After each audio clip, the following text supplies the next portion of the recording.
All I know is that Human Nature has gone up in my thing. I used to love Human Nature, but I didn't know how much I loved it. And I've listened to Human Nature probably about 50 times in the past week. His streams have gone up like the wazoo. I'll be interested in reading the news story that Michael Jackson's streams have gone up 755,000%.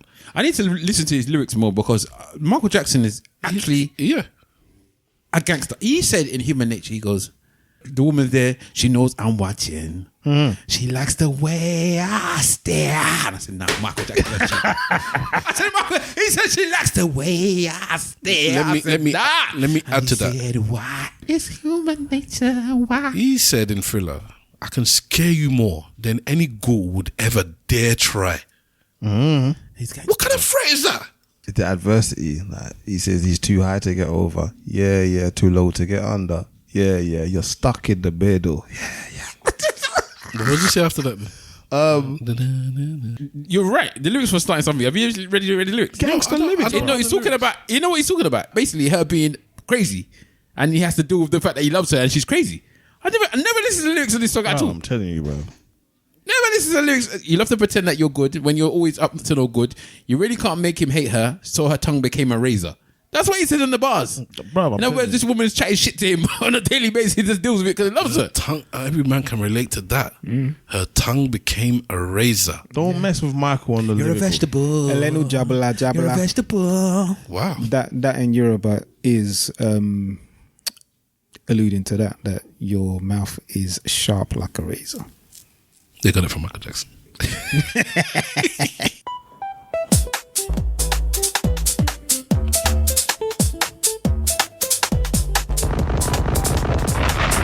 Ladies and gentlemen, boys and girls, cats and dogs. Ladies and gentlemen, boys and girls, cats and dogs. Ladies and gentlemen, boys and girls, cats and dogs, rodents and other small insects. Welcome to the ESN podcast. Say again? Is this Suno? Yeah. Better be Suno. Take your shit down.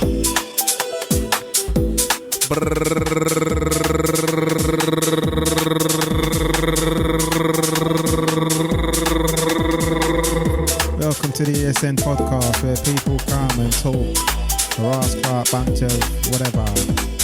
Welcome to the ESN podcast where we are in North London. Ladies and gentlemen, boys and girls, cats and dogs, rodents and other small insects. Welcome to the ESN podcast. Welcome to the ESN podcast, baby. Yes. North London studios. My mic sounds very not nice, but it is what it is. It's me again. Show me some new. Try the little Mike Skinner thing still. What's happening? My Skinner how? Welcome to the ESN podcast where people are here chatting and Why not? I sound bad. I sound worse. I said, do you like? Can I be? You sound like you are underneath a blanket. Can I be the cat? I'll figure it out. Ladies and gentlemen, boys and girls, cats and dogs, rodents, other small insects, welcome to the Eloquently Saying Nothing podcast. Inside. I need to take my trainers off, but The time is 00:54. damn, is that the time? It's tomorrow. Yeah, on the 3rd of the 5th, but you know, Stavros like saying the 2nd. Either way, it's Saturday, even though it's Sunday. Yes, but it's Saturday. Okay, yeah. It's Saturday. I get my days I haven't mixed gone up to bed. because of the type of work I do. I work weekends. I'll be working over the bank holiday. For real. We were just talking with my son. In fact, no. Let me do the intros first before I start picking up my kin. Hashtag ESN Pod start joining the conversation. At ESN Podcast on all the socials. ESN Podcast at gmail.com to send in the things. Tell them. Guess what? Yes. This is episode 562. In your blood. 562. It's a lot of episodes, you know? Yeah. Damn. And you've been there all the way. Wait for the wolf who should be coming directly. Less. You sending the wolf? You feel better, motherfucker? Shit, Negro. That's all you had to say. I'm with the wolf. With the wolf. What's going on, people? You can catch me on Instagram on AKA Mr. Wolf, on AKA _ Mr. Wolf. What's going on? Do I not sound right? Tweak some stuff, man, when I was away. No, why? I didn't touch on your stuff. You don't sound good. I don't sound good. But carry on doing it. Putting the blame on you, bro. But you was here last week. The blame on you. Yeah, I know. I didn't sound good last week. You was low fidelity He wasn't here blacks. Pardon? I didn't sound good last week, and he wasn't here. Oh. You is low fidelity blacks. That's it. Anyway, I got Sledge Baba. You should know him by now. You can catch him on the Instagrams on Sledge_Baba. Yoruba proverb coming up. Let's do this, baby. Òwe Yorùbá wípé tábà tí ó dùn ẹnu ò ta. The tobacco snuff that is unpleasant isn't something the mouth can market for sale. The wisdom. No amount of talk or persuasion will make something that is unpleasant suddenly become pleasant. And same applies to humans also. No amount of recommendation or sweet word will end someone with a visible bad behavior or character a great opportunity. It is almost impossible. Òwe lẹ̀ṣin ọ̀rọ̀ Yorùbá bí ó bá dùn lóde àpòjúmọ́ rẹ o. Let me play that again. I had too much going on in the background, man. Yeah, only the Yoruba part. Yeah, so let's play because you're right. Òwe Yorùbá wípé tábà tí ó dùn ẹnu ò ta. The tobacco snuff that is unpleasant isn't something the mouth can market for sale. Anyway, you can catch him on Instagram on Sledge Baba. And yeah, people do videos and play some kind of music or whatever in the background to make it sound nice, but sometimes it's just a little bit too much. But anyway, you can catch me on Instagram and AK Miss Wolf, on Twitter NK_Miss Wolf. What's going on? Greetings in the name of His Imperial Majesty Emperor Haile Selassie, Empress Menen Mama.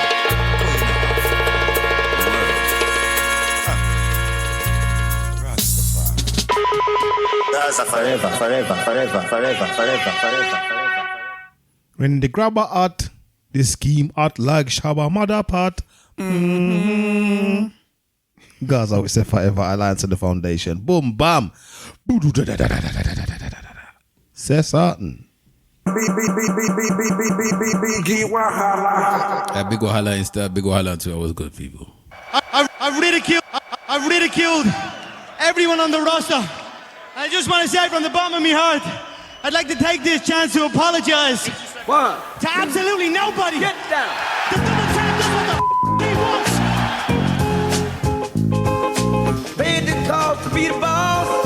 You can't handle the truth. Yes. That's nice. At Stavros Boss on most of the socials. I watched a little documentary, true crime doc. I like to watch them every now and then. And it was about James Brown's son-in-law. He got murdered, man. It's mad. The conspiracy theorists are saying that he got murdered because he was trying to expose the real reason why he died. James Brown, that is. And yeah, he got shot up as well. And do they know what the real reason was then? Why James Brown died? Yeah. I think they were saying that heart failure due to an overdose. Yeah, probably. Yeah, but why would it be trying to hide it? That's the real reason, or I think that is the official reason. Yeah. Yeah. So that's what I'm asking. What's the real reason then? Yeah, but it's not considered real. But what he thought it was is that somebody was trying to kill him for other ulterior motives. Yeah, what were the motives?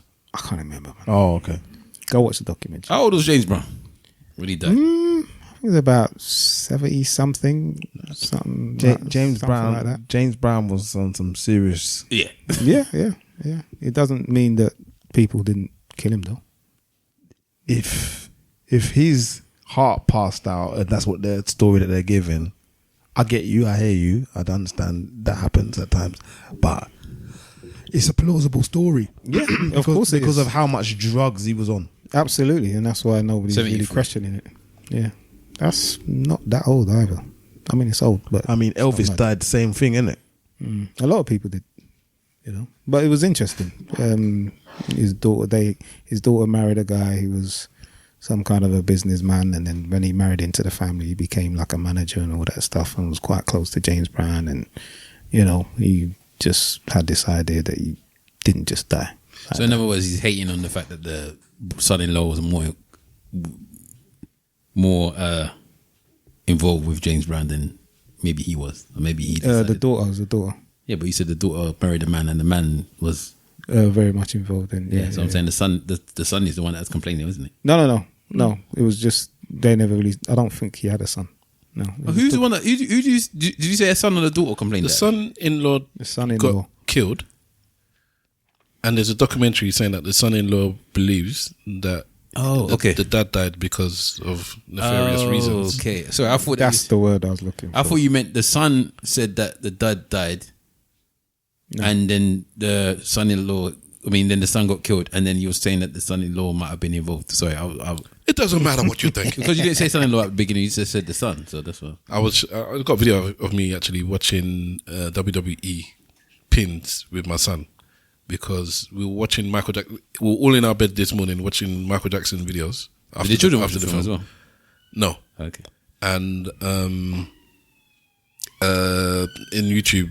There was something there. What was I don't know what I got the reasons. Let me show him some videos of WWE. You know where the adults are doing it with their kids. Oh yeah, where they're throwing them around on soft play things and in water balls and whatever. So I couldn't find that. I found the original thing first. So I put just the best pins in WWE history, and it was just showing the top 20 whatever. And he was very engrossed in it. But I realized this is the first time he's watched WWE because that's why I remember now because I picked him up and I tossed him on the bed and I was making a oh my god, and I realized he doesn't know what I'm talking about. No context. So I said, let me show him what I'm talking about. So I showed him the original stuff, and he was just there like this watching it. I was like, and then I was telling my missus, was it Friday or Saturday night? No, we used to watch WWF.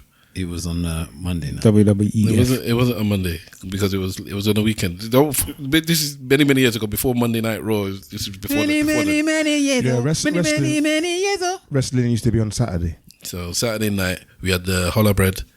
Mummy would bring it upstairs. We'd have it in the living room. We'd watch it as a family. It's one of the things that we watched as a family together. Me, my brother, my mum and dad. She'd cut the bread, butter it. Tons of butter, and we'd eat that. So that means you had Sky them times then. Yeah, we got Sky early. That's one of our flexes actually. Daddy came home with Sky very early. Yeah, I mean, I remember. I think it was my brother said, you can watch the news." When we were begging him for Sky. Oh yeah, they have news channel, 24 hours news channel. You can watch the news all you like. The only reason why I know it was definitely on the weekend is because we never had Sky. My cousin had Sky at that time, and I used to stay at his house on the weekends, and that's when we used to watch. Yeah, wrestling. I feel like it's Friday though, but maybe I'm wrong. I just know it was definitely a weekend. It wasn't a weekend. It was not. It was before Monday Night Raw and all of that stuff. It's the old school when I used to watch it. When it was F. I don't think I ever watched it as WWE. I would have potentially put this at my end of the thing, but now we're talking about it. I watched the Hulk Hogan documentary, and you're impressed. The Hulk Hogan documentary is good, man. It's a bit like what they complain about with the Michael Jackson. Apart from he's more in depth. Hulk Hogan is sanitized. No, it is, but it's not. Hulk Hogan is quite happy to talk about the bad things that he's done in his life. Oh, he's in it. Yeah, it's before he literally did the documentary before he died. Yeah, I was gonna say. And then I forgot. And then I think he like the last scene. You see in the last scene they're talking about, and he's like, "I will come back in a couple of months' time," and then he has died. So. But they'd finished it, and he was basically this. I'm sure Mr. Wolf found out they killed him later on because he was trying to expose the WWE, something or another. But absolutely, the thing about wrestling is, I think some people obviously when you was born, even us to a certain extent, wrestling was already popular. So you didn't really think anything of it because wrestling was already popular and people was making money. So when they're showing now how literally Hulk Hogan made everybody money, like wrestling wasn't popular when we were born. No, well, when we started enough age to be able to watch it. So the fact that you was watching it on Sky, it was already popular. Yeah, but on normal channels, you had the British. Well, you're born in the 70s. I was born in the 80s. So by the time that the 80s had come, with Big Daddy and all that stuff, we used to watch wrestling on TV, English wrestling. But by the time that, I think in the 80s is when it became popular. Maybe not when you was born, but maybe when I was born. Right, it was already popular. All right. maybe not making as much money as it was making maybe in the late 80s and the 80s. But Hulk Hogan was making all the like. He was the only one that was making. He was the brand. Yeah, but it was just ridiculous how people were just like Hulk Hogan. We have to. People were just basically saying, every night you would just thank Hulk Hogan because if you didn't thank, basically if he's the one that has made money. If he wasn't on your card, you was not making any money. Did they mention Ultimate Warrior then? They mentioned that he would have been like the second after Hulk Hogan. Yeah, they've done. They've said no, but the thing about Hulk was that he had gone from. He went to WCW at one point, didn't he? Yeah, but that was way later on. So he was in WWE. He's been in all of them. He's like was in all the Midwest South wrestling and did all of that type of stuff. Then eventually he got to WWF, and then when he was in WWF, that's when he just exploded, and with the Hulkamania stuff. Goddamn the World Wildlife Federation. But yeah, shout out to Prince Charles and that. But I want to talk about him as well. And that's why there's gallivanting all over the world. But yeah, so he basically just made everybody money. He's just made that whole company is built on Hulk Hogan. So very often it's one person is like LL Cool J would say. Def Jam was built on him. Yeah, stuff like that. But I don't think you could just say that though because the Beastie Boys was still there. Jay-Z. Well, Rockefeller is Jay-Z, really, isn't it? But either which way, it's built on him. A lot of companies is built on one person. Even like something like you could say Zuckerberg. Like, and obviously he built the company, but he's not only was he the face of it, he was like, yeah, but it's different when the company is owned by somebody else, and this man come in and basically when this entertainment because he made he didn't make himself all the money. He made the company all the money. In entertainment, I don't think it's that different actually. It'll be this person built this brand, and the person that is popular. Because somebody's always behind the scenes, so you cannot like dismiss whoever was there that started. Because we're talking about Vincent Kennedy McMahon. He bought it from somebody else, didn't he? No. So WWF was from inception was Mr. McMahon Senior, and then Mr. McMahon Junior took over from Mr. But then McMahon he Senior. like get other companies and make it. No. Then what he did is after Mr. McMahon, after he took over from the dad, he bought all the rest of the regions basically. Okay, so right. But WWE he consolidated everything. All right, okay, fair enough. And then eventually he did the best one of the all time is when he bought WCW.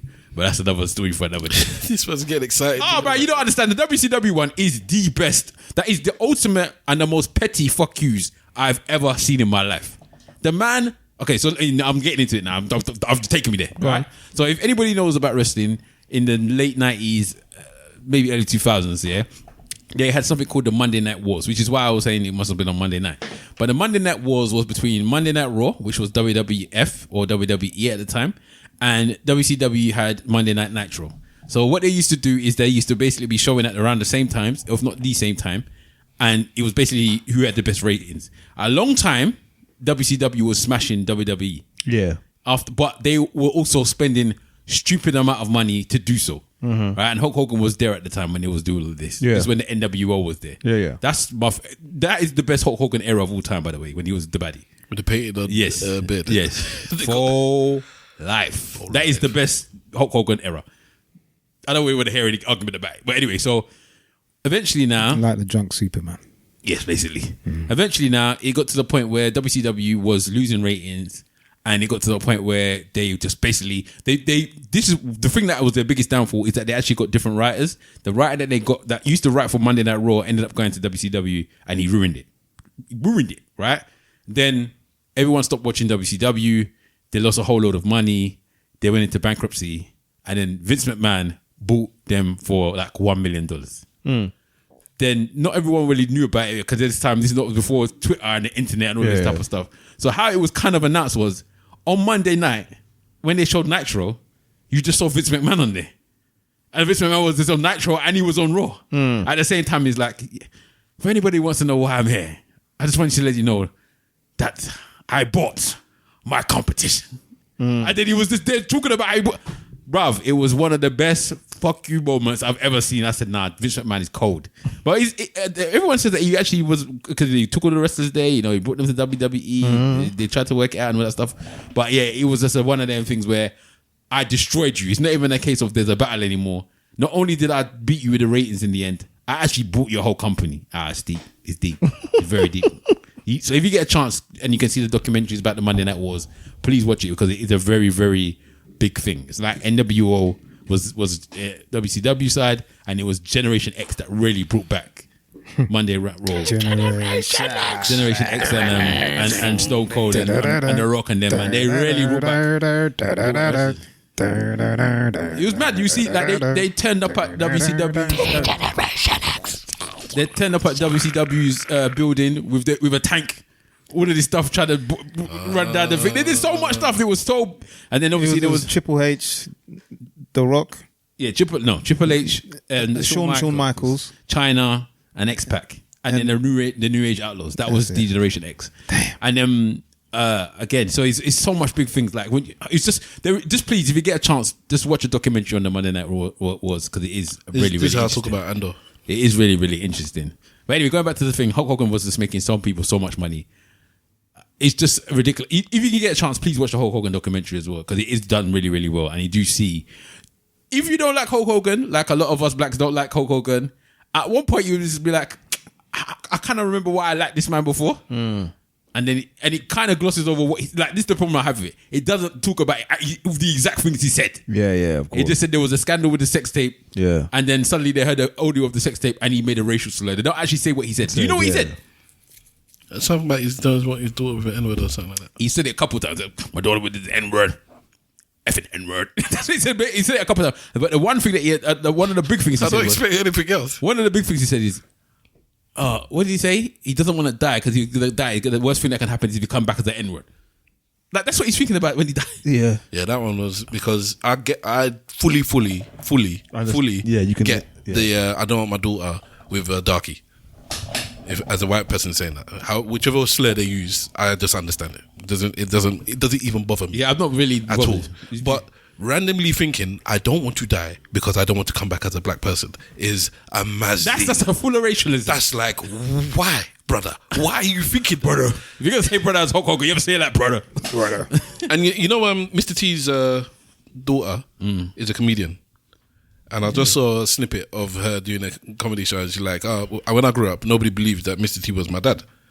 And the type of things I would talk about, nobody would believe me, blah, blah, blah, blah, blah. So she's like, one time, her dad took her to watch a match, and he would tag team with Hulk Hogan at the time.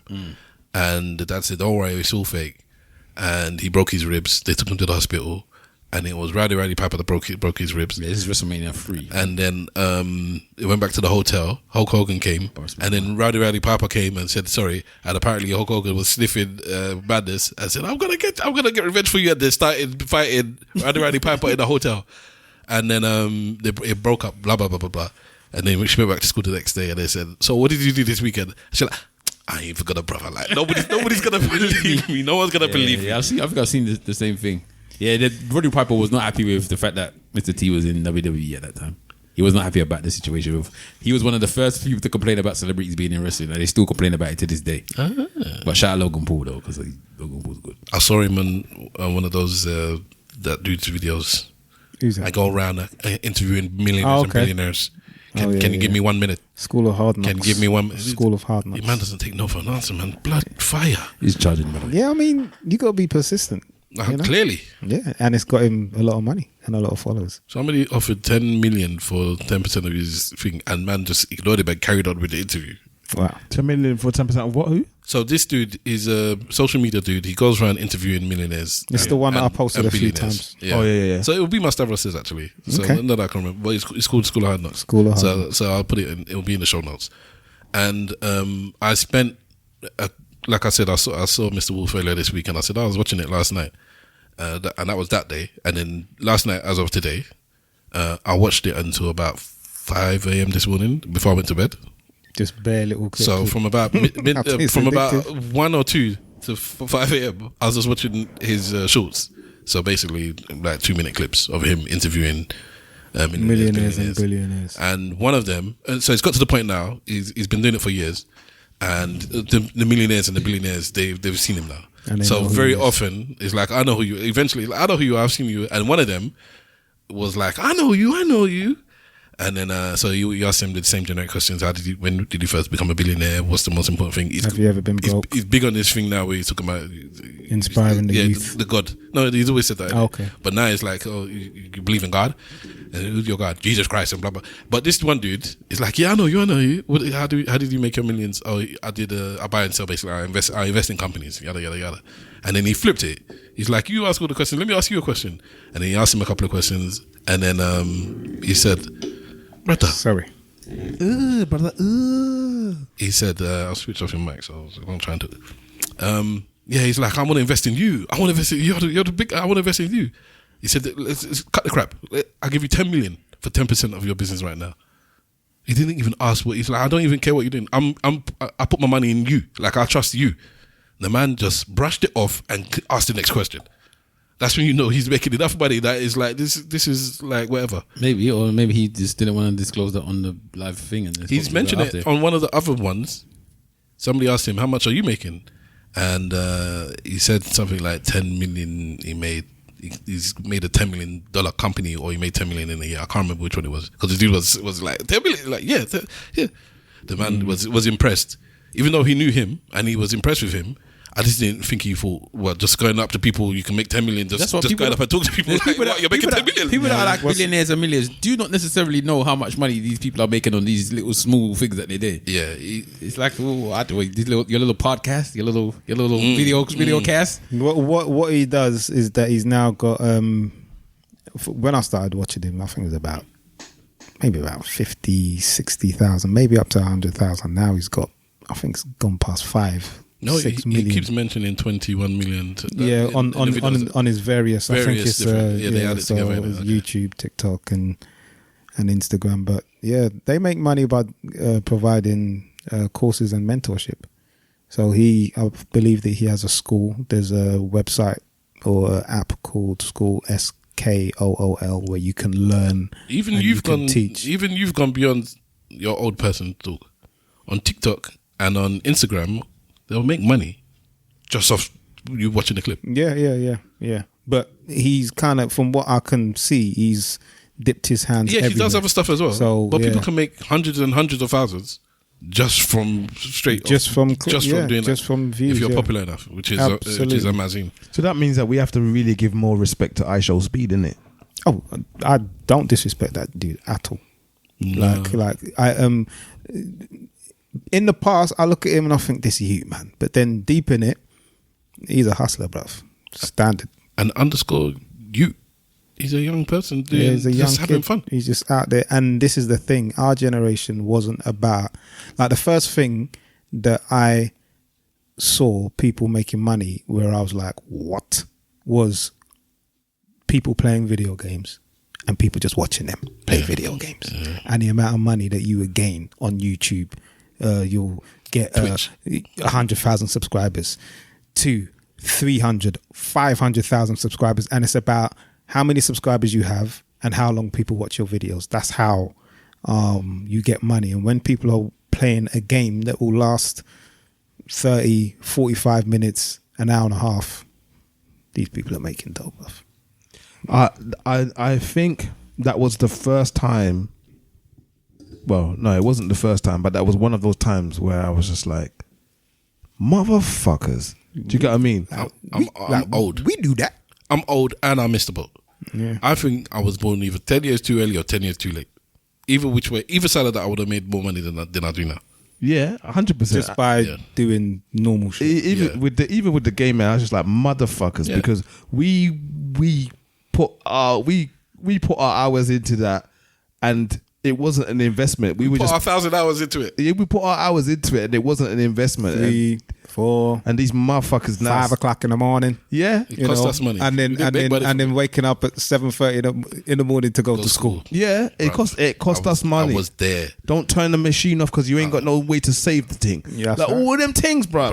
I was there. You know. Do you know how? Do you know? Me and my cousin had to do. I don't know if you lot played Gran Turismo at all. Yeah, Gran Turismo. There was a race on Gran Turismo that was 175 laps.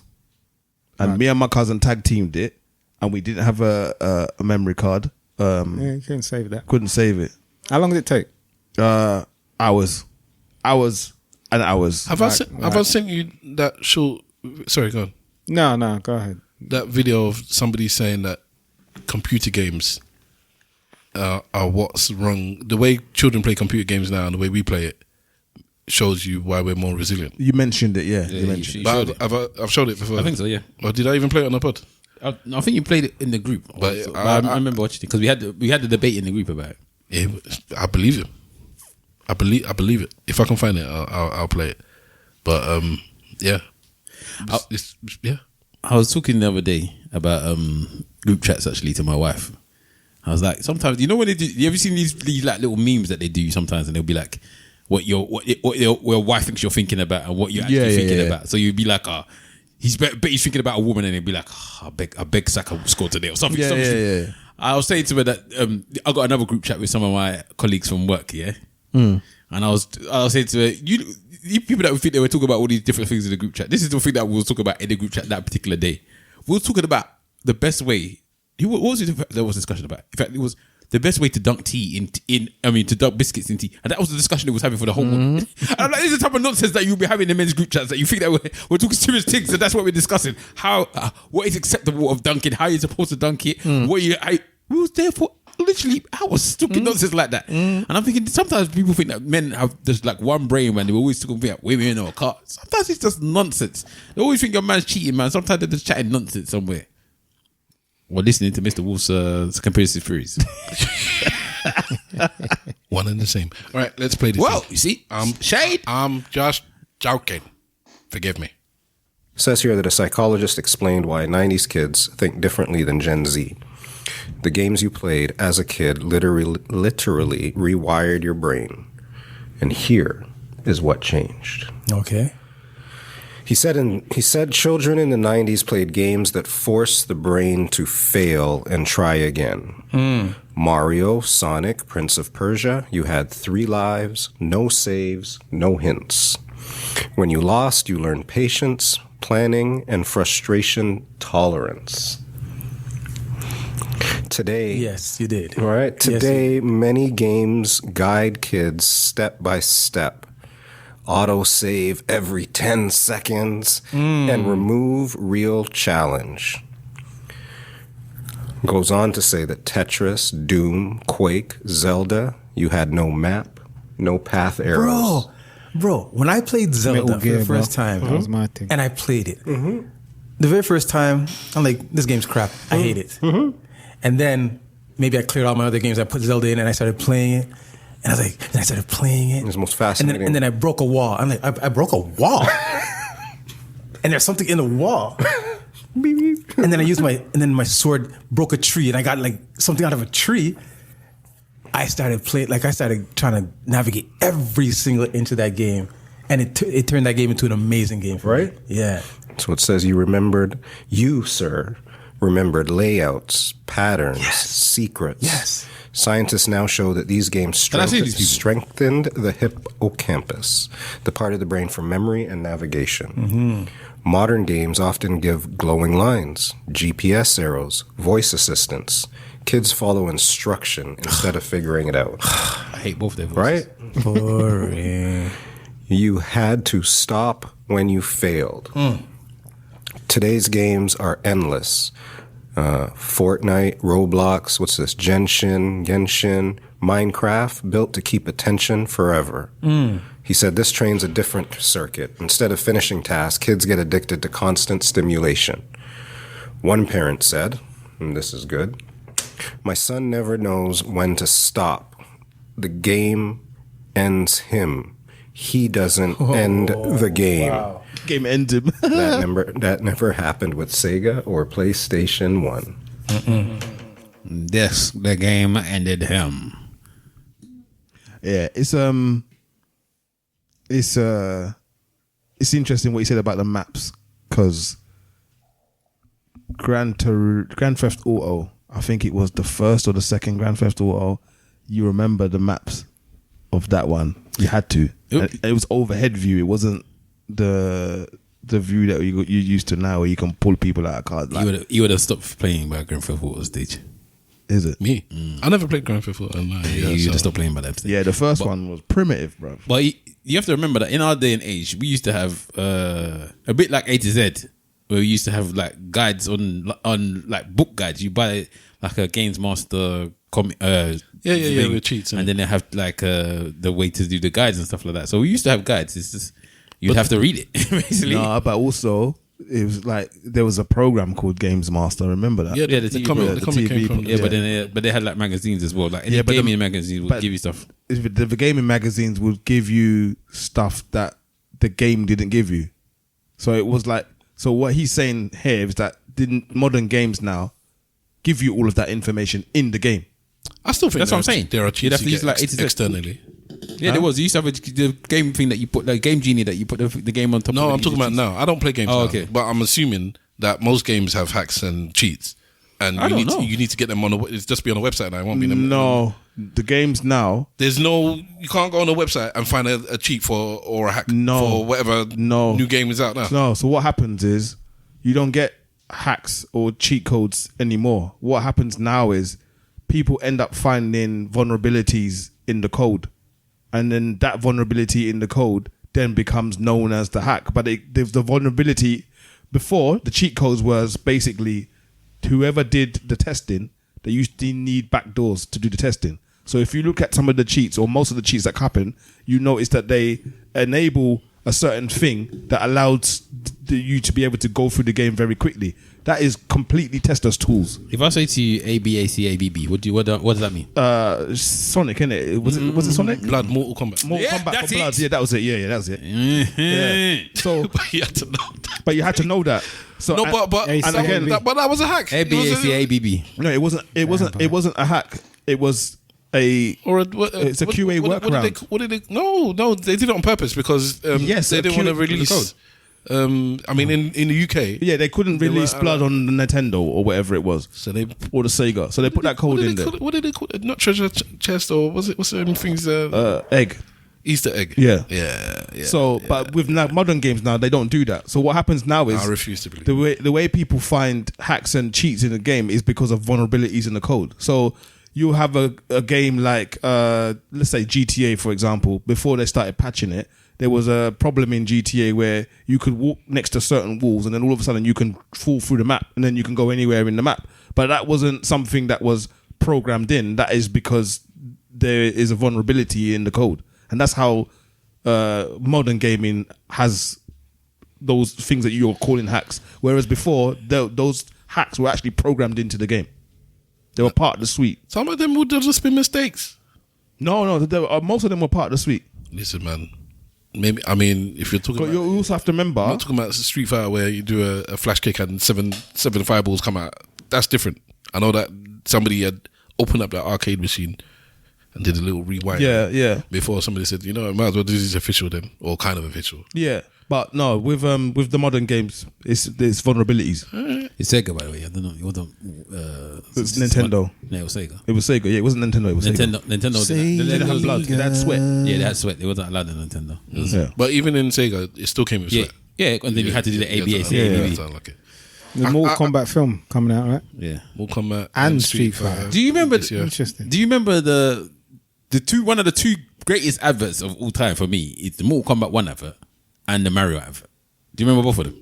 No. Well, one of them was everyone in the world was just going Mortal Kombat. Yeah. That was one of my favorite. And then the Mario one is when everyone was just going Mario, and then everyone in the world made the Mario face. I vaguely remember that was cold. Listen, adverts used to be cold. A more modern one is what's the game that set off the Xbox? Public Enemy. Oh, Xbox. Halo. Halo. Yeah, Halo. The Halo advert for it wasn't the first one. It was when it was they were talking like it was a historic thing, and they had built the maps, and they were talking about it like there's a museum for Master Chief. Those adverts are so they're like I've never played the game, but those adverts were phenomenal. It made the game seem so great because they took it like it's a real thing, and this man was a historic man, and you have people and it's like, and I lost a finger.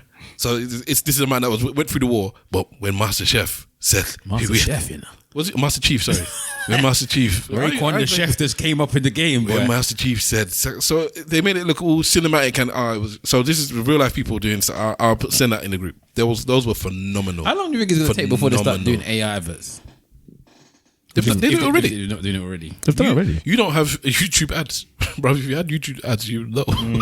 Fair then. Half the adverts on YouTube now. I'm talking more like television adverts. I know the ones. I know the adverts on like Facebook and all of that. No, stuff. they've what one was it? One of them was pissing me off. It really got me angry. You know when you get the Tai Chi. No, I don't know what that is. I'm talking about the ones that are pretending like they're. Are you saying Tai Chi adverts? Yeah, I'm talking about the ones that are like health ones, and they're pretending like, oh, this person looked like this before, and this person looks like that. This before. is the Tai Chi one. This is the exercise one. Yeah. And then I'm thinking, if you're on an old person or somebody that doesn't really know that this is a fake thing, you think that this is real, and you think, oh, this thing can really do. And it's really geared towards if you're 60 and over. Yeah, do sit down Tai Chi, or 50 and over, wherever it is. Sit down Tai Chi. Those adverts are funny, bro. So it's very disrespectful, very wrong. I don't like the one thing I do not like is people trying to get rip money off old people. Do not like that. But anyway, it is what it is. Yeah, man. That computer game thing was the one that pissed me off the most. I remember it when they said, "Oh yeah, this is the new thing called esports." I was like, "You fuckers," because we put hours into this shit. Mm-hmm. I was never going to be good enough to do any of that stuff anyway. So, but you're hating, bro. Who? Yeah, I am hating. On that one, I am hating. You said you were never going to be good enough. I was never good enough to be an esports person. Who consistently beats you at Street Fighter out of us lot? And there's people that will batter him. No. Of course there are people that will batter him. We, as a collective of Street Fighter players, I'm talking about me and my circle, we're not particularly good. Fair enough. Sorry? How do you know? Nah, because when I go to the arcade and I'm playing good people, I'll be like, I can't beat this good person. And then I come back to playing with you, mans, and I'm like, yeah, I feel good again. There was one guy that we used to call him. We used to call him Chinese boy, Chinese boy. No, and so he used to come and spat everyone at Shiva. When the Chinese boy come in, you know he was about it. Where was this in chicken shop? It was in the chicken shop or one of the shops when he used to have an arcade. If any arcade in the area, he'll come in. There'll be one at Chatsworth Road in the chicken shop where they have Street Fighter there. Chinese boy would just be any place where there was an arcade. Chinese boy would just turn up. I'll just be battering everybody on everything. I forgot my point. Esports I couldn't do. Yeah, I know. Could have been Korean. The streaming one, where you're making money playing games, streaming, the twitching thing. Yeah. Oh yeah, I could have done that. I could have done that. I could do that. I think we all could have done that. Yeah, Stav, talk for half an hour whilst you play the game and be entertaining. I could do that, man. Mm-hmm. I could do that and be recorded. I just like the way that as you're talking about with people like Speed and them, like they turn it into something else. But shout out KSI because he's the first one I know that did it. KSI was the one first that made money. Yeah, but he done. That's the Nigerian one, yeah. Loads of different. Yeah, but he was playing FIFA. That is how he started. That's how. I don't know. And I just see him as a multi. Online, yeah, everything. So, yeah, but he started with just playing FIFA, and fair enough. Him and his brother, and they have the sidemen. Yeah. And I saw another clip of somebody asking them, "So you sidemen? What's the boxing promoter, the British one?" There's many. Frank Warren. He's not Frank Warren. The younger one. The other one, man. The younger one, Eddie Hearn. Eddie Hearn. So he's asking them, "So you sidemen? How do you split your money? Like, how does the money work out?" And then I think one of the white guys said, "Yeah, we split it equally." And the man looked. Even you to KSI, even you. And KSI was laughing and shaking his head. He's like, well, equally. He's like, he must have swore. I was like, if we were, like, I would never, if I was in your shoes. Yeah, but KSI the way he just made a beeline for him. This is my point. But the way man was just so he's talking to them, in their face, saying, "I would never collectively. If I was him, I would never put myself at the same level as the rest of you schmucks." It's probably the side money is probably his side money. Yeah, it's not even the money he even thinks about. So KSI is, as we've been talking, for those of you who don't know, is or was a streamer. He started off streaming and making money, YouTubing and streaming or Twitching. I don't know what he was doing, but he made money playing games. He was on YouTube, and then he grew and grew and grew to the point where he became he's a amateur boxer, or he's a promoter in boxing as well. He's got the drinks that he did with one of the Paul brothers, Logan Paul. And he's a part owner of Dagenham and Redbridge Football Club now. Okay, so he's just a serial entrepreneur now, and he started off doing that thing. So and he's Logan Paul he's made flipped so much it money from the drinks and parlayed it into all sorts. Sponsor on Arsenal. The drinks in it, yeah. I think I spent £20 on one of those drinks for my niece. Yeah, my niece wanted one for her birthday, so we had to search high and low. Champagne money. I think it was £20. It's water. How much flavored water? No, you go there. It's £1.50 or £2 in it. It was £1.50 then. Yeah, but I think they've done an intentional demand. It worked, though, innit? It worked. The marketing was so the other two coasts as well. Yeah, UK and America. So I don't know which one of the Paul brothers it is. Is it Logan brothers or Paul? Logan Paul is. So it's Paul brothers. So there are two brothers where they both streamed, and then they grew and did many things as well. One of them did this drink with KSI. Logan Paul. So Logan Paul, is he the wrestler now? Mm-hmm. So this man interviewed Logan Paul, and Logan Paul again knew him, and again was another one that said, I want to buy your company or put money into your company. Again, he just carried on talking, but he seemed a bit more receptive with this one because he knows the business. Because this one is basically it's like you selling yourself, blah blah blah. In terms of you're asking questions, how are you successful? Man had his belt. He's come out of the. I'm the tag team champion. So I don't know how old or new this is. He's new, very new because he was tag team champion literally about WrestleMania. So like I fulfilled my dreams. I always wanted to be a wrestler. Yada yada yada yada. I forgot the part I was trying to make. But okay, they had this drink together, and he's like, I forgot the point I was trying to make. Sorry. God damn. This is my brain. This is your brain. Where you were talking about the interview? Yeah, there was something to do with both of them. The drinks. KSI and him. KSI. Yeah, I know they made the Prime together. Maybe that was. They do a lot of stuff together. Maybe that was the point I was trying to make. They do a lot of stuff together. Was Prime is he fought Jake Paul though, wasn't it? Who? KSI. KSI fought Jake Paul. Yeah. Oh no, he might have fought Logan. Okay. I can't remember, but either way, that's one of the things that really blew them up was the boxing. Is it? Yeah, they made money way before that. A lot of money. Yeah, but they made a lot of money before that. Yeah, I'm not saying that they didn't make dough, but that just elevated them even more. It would give them a wider audience. So like someone they would pop on your radar, which you might know. Like who are these guys before? You might have heard something on the periphery. I never knew them until the boxing. So that's why you think it blew them up when it's like. I think who are these guys? I think also the success in that was that they brought boxing to a different audience, a completely different audience, and they almost created a secondary tier of boxing outside of the professional stuff. Yeah, what they definitely did, and it caused a whole ripple, was that they were paying UFC fighters a lot more than what UFC was paying them. Yeah, of course, and that caused a whole big problem. That ripple you're talking about, think of an X where you have different businesses. And then they're crossing over and splurging. So you start from here, you cross over. So what I was going to say to you, Mr. Wolf, is you said they blew up because of the boxing, and I was going to be like, no, you knew them because of the boxing. They could only have done that boxing because they were already blown up. They could have never done it if they weren't big already. What happened was, that they bought their audience. This is to your point, Simple Simon. They bought their audience from kids and stuff into a boxing world, and they took the boxing world into not necessarily the streaming world, but they dragged just dragged two different audiences and kind of splurged them together and went both sides.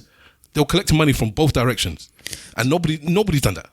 Do you know how interesting what you're saying is? That kind of emphasizes my point to some degree. I don't think so, but go on. Okay. How? No, like they grew their audience on both sides. You would not have paid to watch a Jake Paul fight, but they're on your radar now.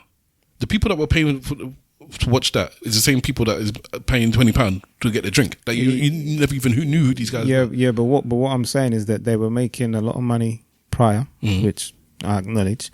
But I'm saying when they took it into the sports arena and they started doing these fights, it just elevated them even more. That's all I said. So not to Fair suggest that they weren't already big, but it elevated them to a completely different My bad. You're right. place. This was a discussion that was happening on a completely different note, actually. I don't know if you know. Remember I mentioned last week that Meg Thee Stallion broke up with her boyfriend. I just mentioned it on the pod right now. I see a couple mad memes on that boy. But men that she's had. Huh? I see a couple memes about that. She hasn't even had that many men. It's just ridiculous. For me, I don't think it's Why that are you much. defending now? I don't think it's that many men. I know you like her. I don't think it's that many. I just don't think it's that many. But anyway, so it's about 8. Go on. But anyway, so a lot of people were. I think one of the streaming girls. What's that one that goes to Nigeria a lot? What's her name? Is it Madam something? Madam something? Oh yeah, the British one. Yeah, the Madam something. Yeah, Public Enemy with the big lips. Yeah. But anyway, her name is Madam something. I just can't remember the second name. And she was talking about the situation, and she said that Madam Joyce. That's name. Madam Joyce. So she said that no one really knows who Klay Thompson is. Megan Thee Stallion basically was the reason why people even know who he is, and that caused a lot of a debate because obviously Klay Thompson, if you don't know him, he used to be a basketball player. He's won bare NBA championships. He's like a known big basketball player. But if you don't know anything about basketball, he could walk past you in the street. He probably, apart from the fact he's probably really tall, you won't even pay attention to who he is. Yeah. Whereas maybe Megan Thee Stallion, you may just know her because you might have seen her on a music video, or you might have just seen it online or something else anyway. So the debate was, is this like a thing? Like, is Megan Thee Stallion actually bigger worldwide than Klay Thompson? And I think it's kind of interesting, like what he was just saying about KSI and Logan Paul or whatever. Like, the original thing he said was they weren't really that big. That was what made them massive, basically, you said. Because that's the bit of that argument. Yes. Because you didn't really know who, and then you said you didn't know who they were until that thing. And I think it's interesting that there's people that are out there that have got... So, Bad Bunny is another one. There's people that have never heard of Bad Bunny in their life, right? Until maybe now the Super Bowl. And Bad Bunny was the biggest selling artist at one point in the world. No, at one point, no. He's more than Taylor Swift. I think, yeah. No. But either way. I believe so. No one knew who he was. It's just shows you how you just by alienating a certain bit of a market, you can make so much of an impact and still not even touch a part of the world, and they won't know who you are. Which comes to my thing about Michael Jackson when we get there, why Michael Jackson is the GOAT. Yeah, you might as well talk about him now then. Michael Jackson is the GOAT. There's no argument for me that anybody can have that Michael Jackson is not the GOAT. Can I tell you a hierarchy of life? Go on. For those of you who listen to me, probably more outside of the pod than the pod actually. I talk about pyramids all the time in terms of putting stuff in pyramids. I turn it upside down sometimes and the pyramid is upside down and things slot in here. So in life, there's a pyramid in terms of I don't know, popularity or some. I'm going to stick with popularity until one of you corrects me and says a better word once I explain what it is. And at the top of that pyramid is Michael Jackson and McDonald's. Not even Jesus Christ. Michael Jackson and McDonald's, because everybody likes them. Everybody. That's it. Everyone can deal with Michael Jackson and McDonald's. They're at the top of the pyramid. So I don't know whether it's popularity or crack, but everybody is cool with Michael Jackson. So your children that are born 20 years after Michael Jackson's died will still be doing the moonwalk with the glove. Why? Your children that don't eat anything, they have whatever spectrum it is where they can't eat this, they can't have something that looks brown, they can't have anything that with this texture, will eat McDonald's. Will eat McDonald's. There's something about McDonald's and Michael Jackson where it works. The formula works. Coke used to have that formula. McDonald's has got crack in it. Coke used to have that formula. Coke used to have crack in it. But I don't think Coke has it anymore. Michael Jackson had crack in it too. Nike used to have that formula. There was also crack in the Nike. But the Nike now has been dismantled. It's I don't think Nike is not cool anymore. I don't think Coke and Nike are in those two categories. I think Coke was that. Because Nike has Reebok and Adidas, and Coke has Pepsi and Fanta, or whatever. Even though Fanta's part of Coke. Yeah, McDonald's has KFC and Burger King. Wendy's even. Although there's a Chick-fil-A, they've opened one in London somewhere. I'm actually going to go. Is it the same rules as the one in America? What's the rule? Chick-fil-A is a Christian place. It doesn't open on Sunday. I don't know actually. I don't know. But I don't know. But I just saw that apparently. I think it was on Instagram or something. I went to the Chick-fil-A in where I was like, have you had Chick-fil-A? You're not going to eat Chick-fil-A. Have you had Chick-fil-A? I had it before. They bring all of them here. Anyway. What's the other one that they brought here? Popeyes. But Popeyes was never good. I had Popeyes in America. It was just. I'm not very a big fan of all of these. But Chick-fil-A, oh God. But yeah, Michael Jackson for me, there is no. So we was talking before the podcast started about how jealous I am of grandparents, yeah, and how it's beautiful to see my parents as great grandparents, grandparents, parents. Then you got your children, then you got all these generations. The generations. You're jealous of grandparents or the fact that you never got to... They never really got to see my grandparents so well because they was in a different country and most of them had died before I was even of a good age to even have these types of relationships with them. But anyway, let's head on there. The thing is, all of those generations would have liked Michael Jackson. Yeah. It's crazy. Or they would have at least known of him. Yeah. So when I went to go watch the film, I've watched the film twice actually. When I went to go and watch the film this week, we went to the cinema. We came out of the cinema and there was a boy that was maybe about 8 or 9. I'll say 8 or 9. He could be like, it'd be 8, 9 or 10. He won't be that much older. He could be old actually. I don't know children's ages that well. But the boy was wearing a full thriller suit with the silver glove, dancing in the aisles of the cinema. And I said, this is mad. Because this boy was not alive when Michael Jackson was alive. At all. And look at him. That's Michael. MJ. There is no. best MJ My nephew of all was time. trying to be a Stavros and do like a devil's advocate debate about it, and he was like, "What about this? What makes him the GOAT?" I'm like, you cannot argue with that one that he's the GOAT. So he was going through all these different things, and then somebody put in a video of people dancing in the cinema when it finished. Like there was just dancing at the front of the cinema screen. My wife was dancing in the cinema when the thing finished. She waited until she got to the dark part when you go through the door, but she could barely contain it. Throughout the film, she kept holding my arm, like she was at the real concert. I wanted to do some of the popular locking when Human Nature was on. I wanted to pop a lock with Michael, bruv. Me and my wife were singing in the cinema. There was no problem. It's not good. It's not a good film, by the way. It's a proper Netflix Channel 5 film, but it don't matter. I just want to hear Michael Jackson, bro. I just want to hear Michael Jackson. A lot of the reviews are saying it's not that good, and people that are watching it are saying it's good. And I thought, okay, I'm going to side with the people that are watching it because I like Michael Jackson. And then I watch it, I'll be like, I understand what the actual critics are saying now. This film is not. It is a blatant Channel 5 film. It's got Michael Jackson songs in it. So what can you do? All I want. Because you're there in your seat doing this. You have to stop yourself from behind the scenes of the Thriller song as well. That I liked that. It was because they did that. Apparently, they tried to make the one in the film like as much like the one. They did. Yeah. They did. Just today, I was just saying.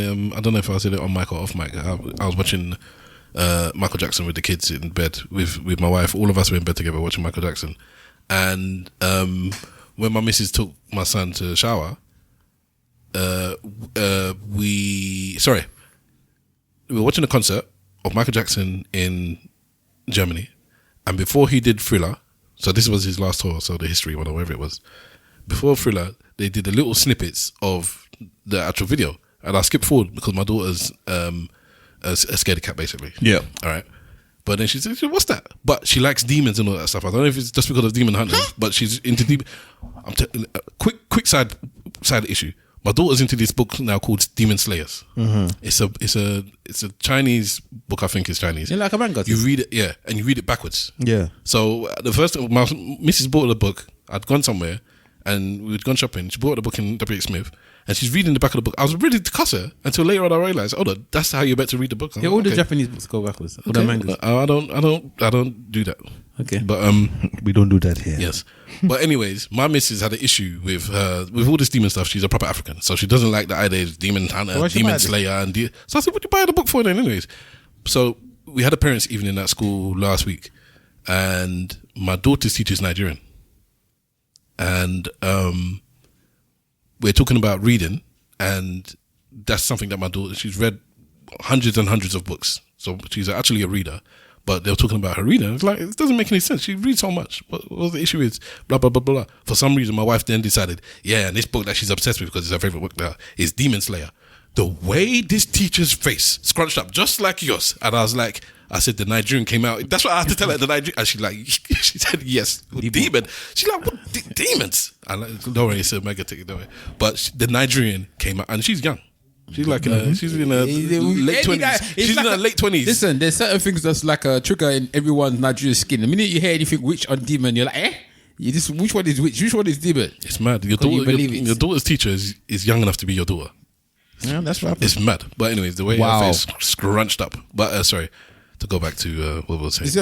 So we was debating it, and he was saying which one is the GOAT, and there was like this back and forth. And then one comment under that video of the dancing thing that made me laugh. One guy said that he was in prison when Michael Jackson died, and he said for 5 days straight, everyone in the prison was just doing Michael Jackson dancing for 5 days straight in the prison. And I said, this is what I'm trying to tell you. It's McDonald's and Michael Jackson. Michael Jackson is the GOAT. There is no one that has had the impact that Michael Jackson has had. I don't believe. Yeah. Elvis Presley, they could talk about that. No. Elvis Presley, children are not dressing up as Elvis Presley and going, they're not doing it. Some people are. They're not doing it. Well, you don't talk so fast. Because go to where he grew up. Not in the masses, though, bro. They're not like Michael Jackson. No, I'm not arguing, but don't say nobody. Okay. Say no one. All right, Stav. No, he's right though. You just argued that this one doesn't know about such and such because he didn't know about them. There's that 5 doesn't mean people that's doing it somewhere. Sorry for the 5 people that's doing Elvis Presley because your dad forced you. Sorry, right? Michael Jackson, there's people doing Michael Jackson right now. Joe Jackson. In fact, I watched the Elvis Presley film. I didn't see nobody outside children dressed up as Elvis Presley. Did you watch his new one? Yeah. Which one? The one that's called Elvis. The one that's got the live show. The Vegas thing. I watched the one with like a Tom Hanks in it, which is a very good film. Yeah, no, the one that came out recently. It's like a documentary. I don't watch which showed me that he is definitely one of the greatest live performers. Yeah, he's fantastic as a live performer, but he's not Michael Jackson still. No, he's not Michael. And he's not James Brown either. He's not James Brown. In fact, what public enemy called him is what he is. White devil. Man, John Wayne. And who's the other one that they say that he got it from? Is it Little Richard? Yeah, Little Richard. Yeah. Gangster. The reason I wanted to talk about Michael is not to spoil the film, but I missed the first 20 minutes of it. And I only saw one. So this is a very, very, very slight spoiler. And this is if you don't, because I've realized discussing things now with my nieces and nephews, some of them don't know anything. They don't know about the history of Michael Jackson. So it might actually be a spoiler for you. For me, I watch a film, it's like, this film has told me nothing I didn't know. And it didn't even do it in an artistic way. They ain't going to spoil it for me. Just the song as the spangers. Yeah, if you know Michael Jackson, then you know Michael Jackson. But some people don't know about the history with his daddy, Joe Jackson. And call him Joe. Joseph. So there were the scene I saw was a door was closed and a belt was picked up. A belt was picked up and then a door was closed with Michael in the background. You really missed like about 5 minutes of the film. Okay. Not even that really good. All right, but my point is, and then I didn't see anything of that ilk for the rest of the film. No, but they mentioned it. There'll be times they can talk about it, but if I don't see a good whooping, then what are you talking? No, there'll be time like you hear him, or maybe you missed a bit because there was a time where he beat him. And there was a whooping in the. So I came into the cinema late as well, but it wasn't by 20 minutes. It was about a few minutes. But as I walked in, Michael was getting his ass whooped. And you're thinking about the same thing.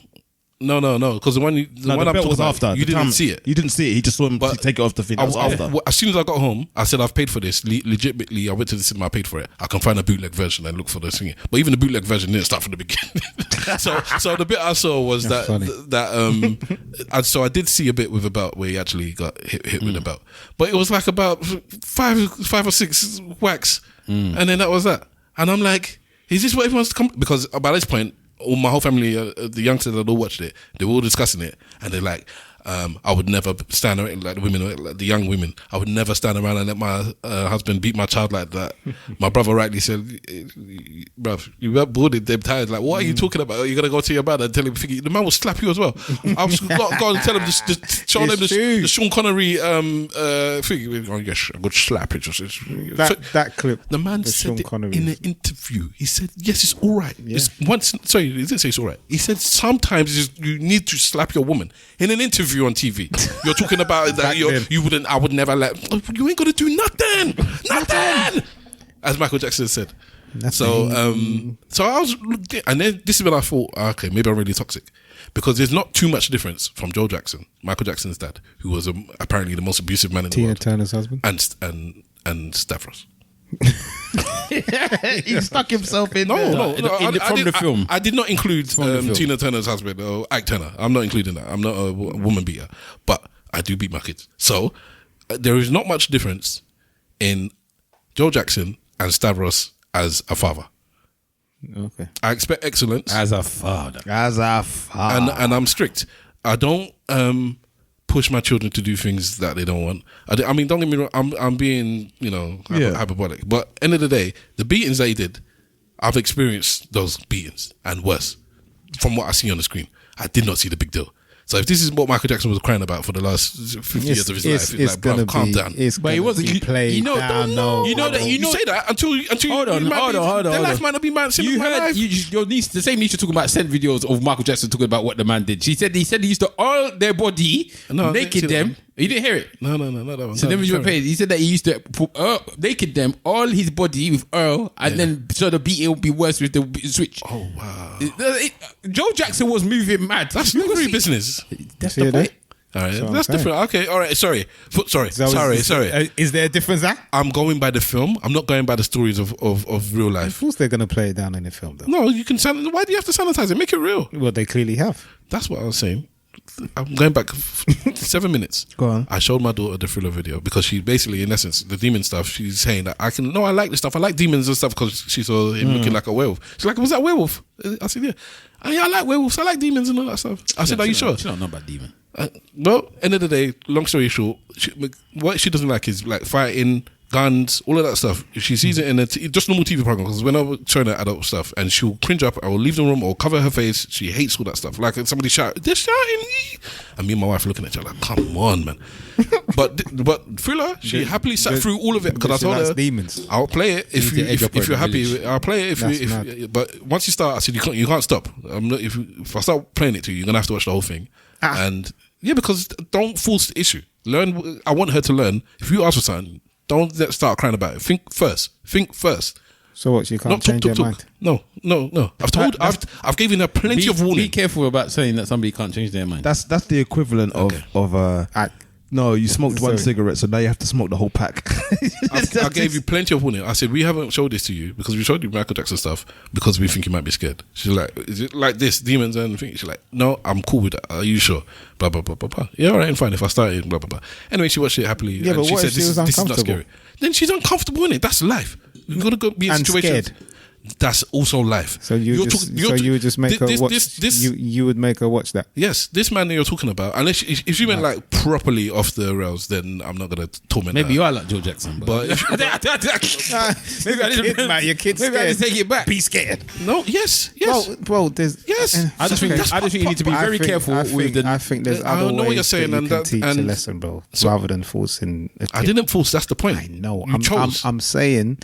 In the case, and hypothetically speaking, if at that time, if she said that she was scared, I don't want to watch it anymore. Yeah, you would have made her sit down. Unless she went like ballistic. Yeah, but let's say that she didn't go ballistic, but she was just uncomfortable. Like, yes, I would have made her watch it. You know, or she wanted to walk out or whatever because she was I would have made her watch it. What if the mum said that she don't want her to watch it? I started it and then I asked the missus, and she was like, she wants to watch it, let her watch it. So I carried on playing it. So there you go. So I did think of that, yeah, but only after I actually started it. But she was fine with it. Hallelujah, mashallah. Yeah, that Thriller video was something else. Watching it now doesn't seem as scary. Now watching it, I was watching it with her and I'm like, I thought this was super, super scary. It wasn't as scary as I remember it being, but I was never scared of that. I just know that the buff thing in Thriller, bro. The bit at the end. Yeah, but the thing that I loved a lot was Moonwalker, the film. Mm-hmm. Yeah. That was wicked, man. That was about 20. I can't even remember that. The only bit I remember is the bit that they had as a video. No, they had. What did they have in it? They turned it to the car. They had Bad. Yeah, they had Bad. They had Smooth Criminal. They had Speed Chase. They had and they had music videos for all of the songs. Speed Chase. Yeah. What do you mean? Oh, in Moonwalker. Yeah. In the film. There was a Speed Chase. No, there's a song called Speed Chase. I don't even know. Yeah. Got to get the limit. Oh, my limit. Speed Chase. I realize I don't know as many Michael Jackson songs as I might think I do. All I know is that Human Nature has gone up in my thing. I used to love Human Nature, but I didn't know how much I loved it. And I've listened to Human Nature probably about 50 times in the past week. His streams have gone up like the wazoo. I'll be interested in reading the news story that Michael Jackson's streams have gone up 755,000%. I need to listen to his lyrics more because Michael Jackson is actually a gangster. He said in Human Nature, he goes, what did he say? What's the lyric that I've been playing it all week? She goes, yes, the woman there, she knows I'm watching. She likes the way I stare. And I said, nah, Michael Jackson. I said, Michael, he said she likes the way I stare. Let me add to that. He said, why? Let me add to that. I don't like that Michael Jackson voice. Even pitch it up or nothing. It's human nature. Why? He said in Thriller, I can scare you more than any ghoul would ever dare try. What kind of threat is that? No ghost can scare you. No duppy can scare you like me. Are you mad? I will slap you. Told him to slap his face in bed, and I know that's BDSM business. And we already know about Billie Jean. But the long version. Oh, he's talking about doing it to a woman or what? No, he said, and don't just slap my face. If you want to slap my face, you know how much ways in the back. go read the lyrics or listen to the actual, because you realize I don't pay too much mind to his actual lyrics. And the only one I did was Man in the Mirror, because I had the vinyl. He's a mad lyricist. What's the smaller one? But he's a bad man. That's the whole thing. It's not like a lyric. It's Is that the fact that 45? Yeah, 7/45. And I played it. The radiogram was in my room. I think this is before my brother was in that room, and I used to play that song because it was that on one side. I can't remember what's on the other side. But that Man in the Mirror, I remember I learned the lyrics to that song. That would have been one of the first songs that I learned the lyrics to. Did your children like Michael Jackson? Nah, it's starting something. Listen to the lyrics. They're big on Michael, to be honest. No. What's he talking about in the song? I bet if they watch the film, they'll change it. Probably. But they know who he is and they know how big he is. The adversity. Like, he says he's too high to get over. Yeah, too low to get under. Yeah, you're stuck in the middle. Yeah. What did you say after that? You know what I'm saying? I know that bit. Oh, brother, I don't know. He's got a message in his lyrics. His lyrics. He's been, and that's. I think that was part of the problem I had with the film as well. Like, I don't know what their film was focusing on. It was almost like a rebrand of him as an individual. So they missed out his activism stuff because there's bare interviews of him talking about the industry, talking about how black people have been treated. Like, there was a point where Michael Jackson was out there just talking the things, and that element wasn't really shown. The one thing I saw was Joe Jackson had one of these. Yeah, I saw that, the Africa film. Yeah, I saw that and I was like, oh, okay. But then they made no commentary on that. Well, he was talking about they went to Africa. Yeah, let me play this little thing here still. Sorry, before you play that thing. Yeah. Have you actually, you're right. The lyrics were starting something. Have you actually read the lyrics? Gangster lyrics. He's talking about, you know what he's talking about? He's talking about his girlfriend is having a breakdown, basically. She's going a bit crazy and mental. Yeah. His girlfriend is having a mental breakdown. Yeah. So he says, I took my baby to the doctor with a fever, but nothing he found. By the time that she hit the street, they said she had a breakdown, yeah? And then he's talking about something's always trying to stop my baby crying, talking, squealing, lying. So you don't want to start something, yeah? And then the whole thing about the lyrics is about basically her being crazy.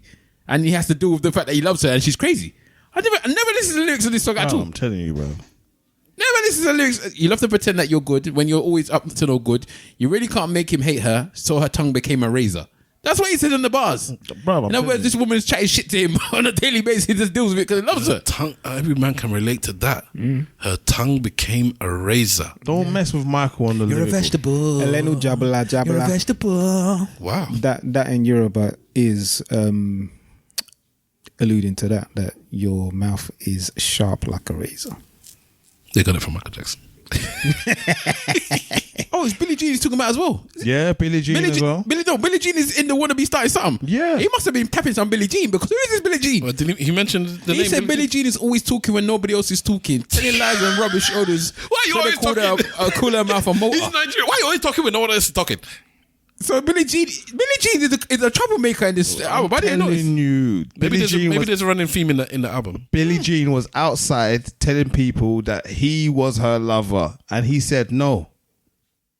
That just child is not afraid. that is not my son. Let me play this little clip. It's about 1 minute and 50 seconds, but it's worth every second. It's going on outside still. But anyway, let's have a listen. Really think Michael was just a performer? He finessed the whole industry with one deal, and nobody talks about this. So here's what happened. Paul McCartney, that Paul McCartney. He taught MJ how music publishing works. How actually owning the songs is where the real money is. Not just record sales, but publishing. Well, MJ listened and he took notes. Took all his advice. And then went and spent the Beatles' entire catalog worth $47 million right under Paul McCartney's nose. When McCartney found out, he thought he was joking. But in fact, no, he was not joking. He was being deadass. But here's the real reason why he bought it.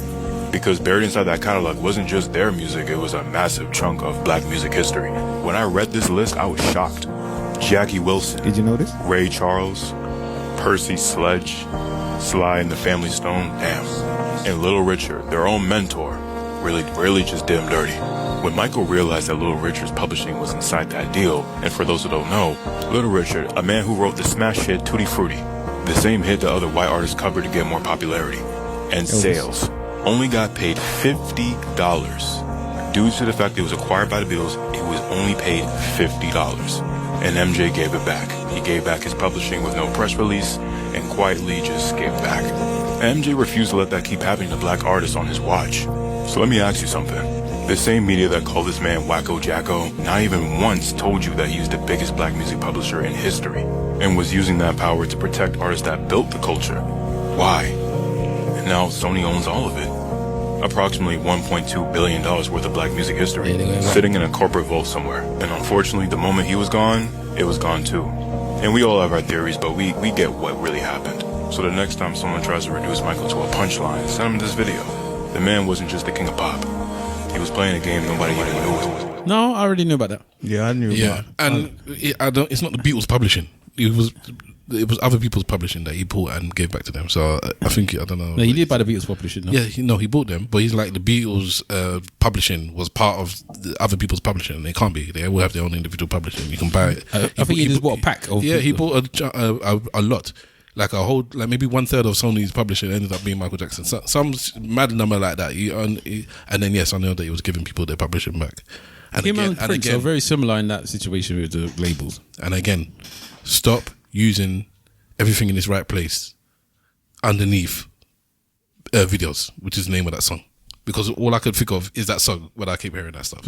What's the name of the song? Everything in its right place. People use a variety of different songs now for their Instagram posts. 2 videos you've played with that song there, and I was like, stop using that song. Why? Because I think of because the music can overpower the message, and if the music is so popular, then you automatically assimilate your mind to is the music and not the actual words. I think with the song, because he doesn't he almost like chants in it, and there's lots of chanting and stuff. But even when he's singing, it's like a very, very melodic. If it was just the words, if it was just rap, then I'd be like, I can wash away the words. But even the words are part of the song. It's like Demon Hunters. So you can't like separate it. They've taken out the words, but the words are part of the song. Yeah. So now I'm hearing 2 sets of words in my head. It's like 2 people are talking to me at the same time. But the Michael Jackson thing, hopefully they bring it up in the next film because it's only half the story that they wrote here. But yeah, that Sony thing is a big deal because that's why him and Paul McCartney fell out in it. They stopped talking to each other. Yeah, and for reference, for those of you who have watched the film and feel like why there's some bits that are not in it, there are some things about legal cases that are not in the film, but they were actually recorded. They were going to be in the film, and then they've realised. Because obviously the estate of Michael Jackson had to allow it. If you look at the executive producers at the end, it's all like Michael Jackson's family, it's all the executive producers. It's just mad. Janet Jackson's not in the whole film. Yeah, stuff she don't even exist. Stuff like that. So people, obviously you have to sign up to have yourself in the film. And this is closest sibling as well. So things like Diana Ross, the Janet Jackson and other stuff just not in the film when obviously it's a massive part of his life. But in terms of the court cases, somebody in one of the court cases has it in law somewhere that you can't use him or her in any type of is it Macaulay Culkin? I don't know who it is, but once that person so you can't use them in like any movies or TV or whatever. You can't use my likeness or anything. Yeah, so that was part of the film. And then once I realised, the American estate come back, no, we've signed off on such and such. We're not allowed to ever mention this person ever, like in this kind of thing. It's probably that one boy that that he paid off. So they just had to chop that whole bit out. Yeah, you should never pay that boy. And then that's also and because of that, the credibility of the film for me was a bit. Yeah, but that's the whole point. It's a PR thing for Michael Jackson, and that's what everyone says. That it's a bit like the Hulk Hogan thing I was talking about. But weekend box office. I wouldn't mind if it was good. 217 million weekend box office. I found it good. Doesn't say I don't have a problem with the film. No, I enjoyed it. Enjoying it and good 2 different things. Maybe yeah. But you can't have his. You should never pay that. You can't have his greatest hits. And it's not. You don't enjoy it. I'm sitting down and listening to Michael Jackson's greatest hits for hour and a half. The boy that played Michael is good. The nephew played him go, man. Yeah, it's his nephew. Yeah, the nephew played him. That was the bit. But then you realise there was a lot of makeup as well because it doesn't actually look like him. I thought he looks like. He looks more like his dad, Tito, isn't it? Yeah, Jermaine. Or is it Jermaine? Yeah. You know that Jermaine Jackson married Randy Jackson's wife, and had children with them. So now the children are brothers and cousins at the same time. They had 2 children each. Which one's Randy Jackson? One of the brothers, isn't it? The horny one. I think it's Randy. So you marry a woman, have 2 children with her, and then your brother marries a woman that has the same woman and has 2 children with her. That's bad. That's actually crazy. Man. So Joe Jackson didn't do well in that. He did mess up his kids, I believe. That's actually crazy, bro. It's a mazine. Oh, Neo Long. People be low down and dirty like that. Neo Long. What you would do if it was Neo Long? Huh? Why you mentioned Neo Long? Because she's the mom. Oh, she's a mom. Okay. Yeah, Neo Long. Oh, in the Jackson film. Oh, we love Neo Long, man. You know, I find that a lot of women don't get why we love her so much. They just think, nothing special. Yeah, that's what makes her special. She did Playboy. She done Did what? she? Yeah, not nude because they don't do nudes anymore. Yeah. Playboy. She did Playboy. She did it. Sorry, Playboy. What, recently? Oh, okay. Recently? Oh, what, full nude or whatever? They don't do nude anymore in Playboy. Was Apparently. she topless? Because I don't think she's topless either. Probably whatever it's gonna be covered up. But so she didn't take off any clothes. I don't know. I haven't seen images, but she did Playboy recently. I'm saying. Yes, man. So you did an interview, innit? Everything is right. What's the name of that film? Shark, fish. The one with Halle Berry. Swordfish. That's it. Do you know what's disturbed me now that we're talking about breast? Yeah. Wait, what? Yes, we're talking about breast. We're talking about breast. Okay. But if you went to go and send in a video of Michael Jackson, yeah. Did you watch the video? Michael Jackson guy, look at the big titties. And I'm like, what am I saying? I was like, it just sounded so wrong. What is that? He's calling them with fish. Yeah, look, there's some more fish. More fish over there. Look at fish. Look at that fish over there. Look at that titties. I was like, what? Who says that? Michael Jackson. Oh, that's another. Let me see if I can find it. That's funny. Oh, he was killing himself laughing at that. Look how big her titties. He was doing the sound. 6'7". He did 6'7" before 6'7".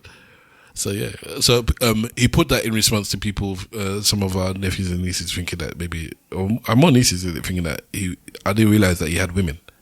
That I thought maybe he was a bit, because we heard the stories with the kids. Oh yeah, maybe he was. I don't know why people love putting gay and paedophilia together, like just putting them in the same bucket. Well, he was sleeping with young boys, isn't it? True. Yeah, because he didn't have my cousin. No. Oh yeah. All right. And so in this case, that's some people are saying we'll leave it as some that. people are saying this is why you know that conspiracy theories are proper. They said that Michael Jackson was rescuing the boys from Epstein. Oh, you want me to play it through that? Okay, fine. I wasn't just gonna play it on the mic. That's crazy. Let me play the thing. Hopefully, you know how Instagram's gonna do. It's gonna try and show one video first. So that is crazy. Selling something on your algorithm. I'm playing it, man. I just. Get some more fish right there. Get some more fish.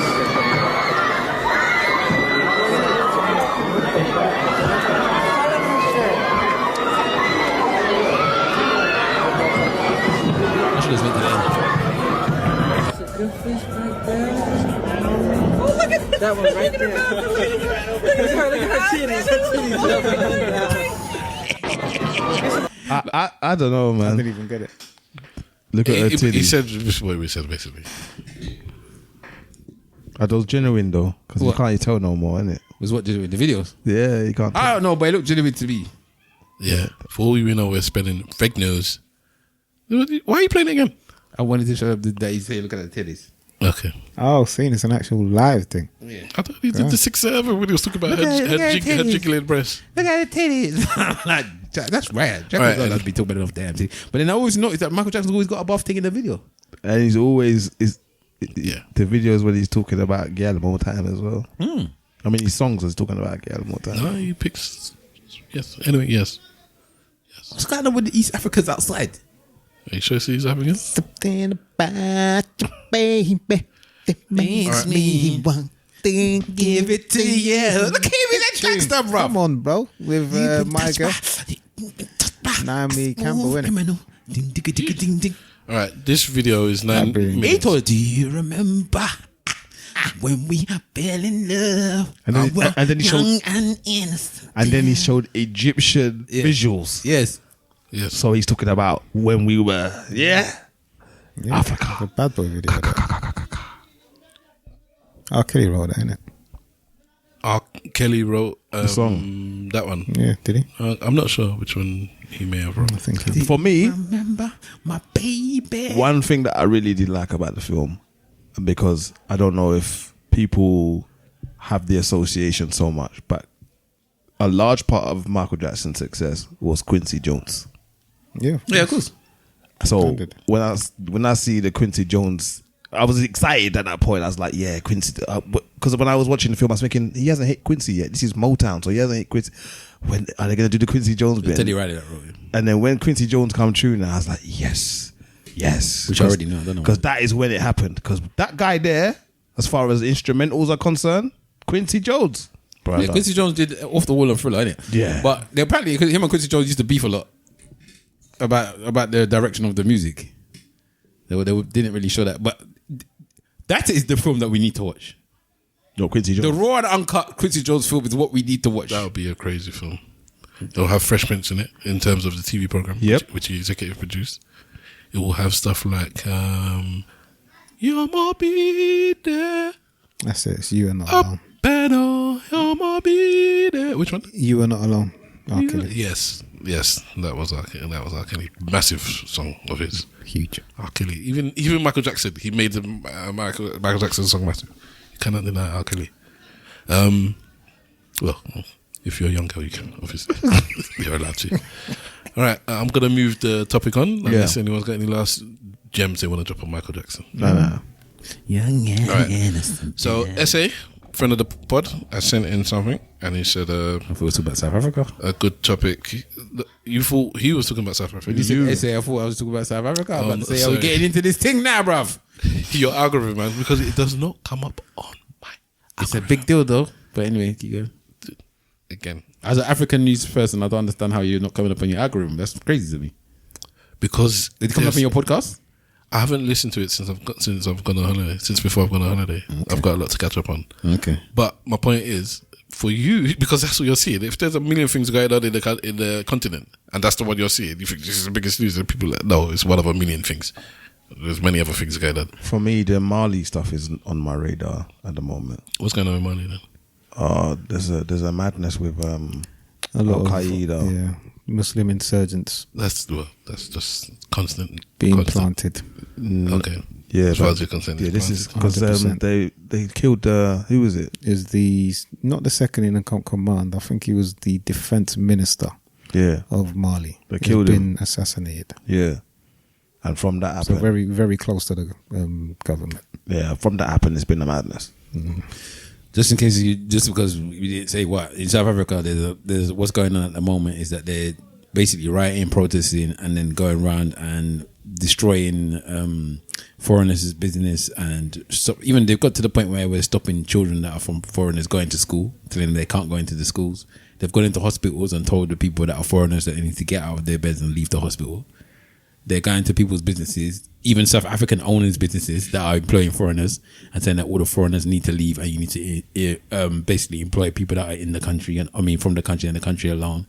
And as I said, they're going out to foreigners' businesses and destroying them. And I've seen people getting foreigners being. When I say foreigners, I don't mean white people either. I mean other African countries, so Nigerians, Ghanaians, Zimbabweans.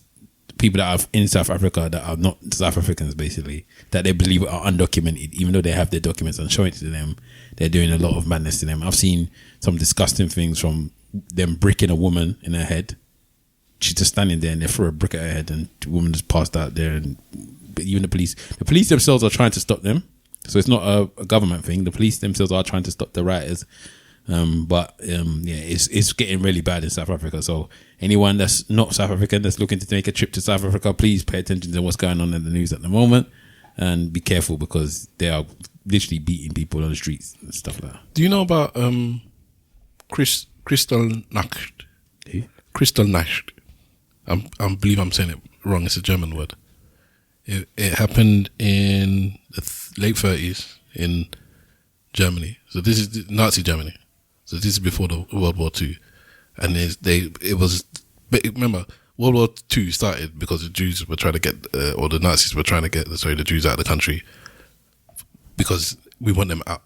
Similar kind of circumstance, and then this late 1938, it rose to the point where the Nazis and which was, so it's like me saying the conservatives, went across the whole Austria, Germany, and on a couple of nights just smashed all the the glass for their shops, the Jewish shops, and it kind of like it started the ball rolling for what would end up being World War II.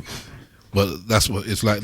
Night of Broken Glass is what it's translated to in English, and so it's a popular, or it's a big thing. Like, this is what it comes to when people make such a big deal about these outsiders coming here. They use that as a term, like, this is what it can be if we don't stop. What's it called when you have issues with the outsiders? What do you mean issues with the outsiders? Immigrants, basically. Yeah. Once anti-immigrant rhetoric gets to a fever pitch, you get to this point, especially if they have communities. Yeah. If they have communities, so you can talk about the thing as well that you wanted to discuss about the Jewish thing. But in fact, let's save this topic. Seeing as this is organic, you said you wanted to discuss the stabbing. Oh, the reason I wanted to discuss the stabbing because so I was talking to these guys before the podcast started, and I asked them. I'm going to ask you again so you can say it on the podcast. What do you guys know about the stabbings? So I asked Mr. Wolf, and you said. That I knew that there was a stabbing of 2 individuals who didn't die, and it happened somewhere in North London, and they reported there was an official terrorist attack. And what I did see is that the guy got tased. He had a knife on him, and I saw the police kicking his face, and there was another individual in and around the mix. He looked like a civilian. That's all I know. Sample, what do you know about the stabbing? That the guy... And they raised the terror threat because of it. It looked like he was black, potentially East African, I think Somalia, I think. Mm-hmm. His name was Esna Suleiman, and that was it. It was attempted... They say it was attempted murder. I don't think I heard terrorism, but I'm not sure. Okay. That was it. Stabbing... They said 2 Jewish, because they're Jewish. That's stuck in my head because I haven't heard anything else which proves why. It was in Golders Green. And so my brain just kept thinking, so if we stab 2 black people, is it because of racism? If we stab 2 Jews, unless you said it, is it just like, what have you... So sorry, this is me adding my own thing there. Because all I know is you stabbed 2 people, they didn't die. It was in Golders Green, which is like 1 in 2 people in Golders Green is Jewish, to be fair. Okay. And they did it because they were Jews. That's what I've heard. Okay. I just didn't hear why they know that they did it because they were Jews. Okay, so you both mentioned terrorism. Mm-hmm. You've mentioned the Jewish people. Mm-hmm. Yeah. All right. So the thing that I knew originally was what was reported originally was 2 Jewish people were stabbed in Golders Green. Mm-hmm. They then classified it as anti-Semitism. Yeah. To the point where Keir Starmer and Labour have now raised the amount of funds to like something stupid millions of pounds now to look after the Jewish community because the Jewish community are feel threatened that this is anti-Semitism that has been rife in the country. They've also complained about the police, about there's not been enough protection for the Jewish community, and look what's going on, and this is because of what's happening.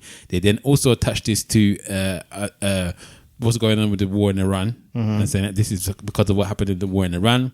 The guy is Somalian, right? A Somalian man who stabbed these 2 Jewish people. They're not died. Thank God they're not dead. Yeah, they're 42-year-old, isn't it? Yeah, and there was another elderly man apparently, which I've seen the stabbings anyway. They showed it on video. You can see the man doing it, right? What they didn't tell you, or what they have said but don't say it and haven't promoted it. Mentally ill, isn't it? No. Let me finish talking. Yeah, there was a 3rd person that got stabbed that day. Oh, by the same person. Oh, in South London. Oh, before he went and stabbed those other 2 people. Who is a Muslim? Oh. So none of you knew this, yeah? No. Yeah. No, sir. He's a Muslim. So he stabbed that guy first, or attacked him first. Whether he stabbed him or whatever, he attacked him first because he's getting done for, if you actually look at the charges, he's getting done for 3 charges of attempted murder or whatever, yeah? Because he stabbed his friend as well, Muslim friend, earlier in the day, or somebody that he knew, stabbed him earlier in the day. Then went to... Are you sure you stabbed him? Because you said... Attacked him. But the 3 charges are attempted murder, if I remember rightly. All right. And the 3rd one is a Muslim man. Then he went to Golders Green and did his random attacks. He's already been in jail for stabbing a policeman and his dog and some other random thing because they was there for whatever thing he was doing anyway. He's got mental health issues. There's so much stuff. But it's only anti-Semitism and it's terrorism. but they were. It's like they've. It's almost the same thing that happened with the ambulances. Have you noticed that they haven't really spoken about the ambulances again? Once they found out who did it or who had the idea of who did it, they haven't spoken about those ambulances again about anything to do with. Who's the idea of who did it? I don't know, but before it was anti-Semitism and it was terrorism, wasn't it? Yeah. And they're still talking about it. Are they? When they're listing what's happened in recently, which is assisting in raising the threat that Mr. Wolf talked about, which is assisting in the money, the funds that you're talking about. They use that in the list of what's happening. Okay, because I didn't hear it after they find out who the person is and they refuse to mention the names because the names probably ain't Muslim. I haven't heard anything else about the terrorism. I don't think the people doing the crime have to be Muslim. What? If you're pushing it, no. They need it because they need to push for it to be an immigrant and a Muslim that's done it. No, because if it's a British person that's done it, it's not going to hit the same. No, because if we're going and we are going down a conspiratorial route, right? It's not facts fiction. This is just ideas. If you're going down the route that we're trying to prove something, we're trying to either get funds or get police protection or get stuff from the public where they can look at us, or where we're trying to build this so that we can do something else. We're trying to build a shield or build up some blocks so that when we do something else later on, it's like, look what's happened before. You can have it come from multiple angles, even if you want the Muslim thing to be the majority thing. It can be that we are just under attack, and these people are doing it the most, but it's coming from all sides. It could be, but the way they was promoting it was, remember they said that it was a Iran-based terrorist group that sponsored and said that they did this. But yes. So that's why I now need to see these people that are meant to be Iran terrorists that have got to go and do this. No, but let's see now, and it's the same thing that the Russians are doing as well. What nation states are doing, from what I'm hearing. So I'm only going by the main press. Proxy business, isn't it? So yeah, maybe I'm hearing nonsense. But what's happening is that me as a Nigerian that doesn't like Britain, I'll be like, what can I do? What can little old Nigeria do to big Britain? I know it's paradox because it's of the size.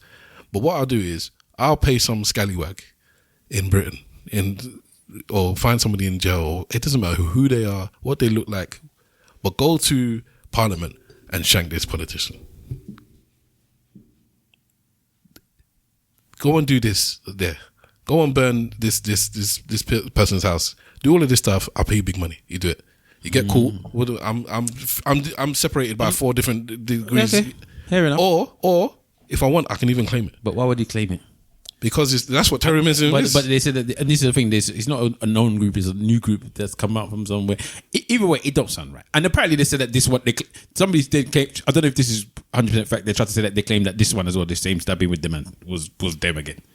It's been brought up that basically there's a thing that the reason that Iran is being mentioned is because Iran do say death to all Jews.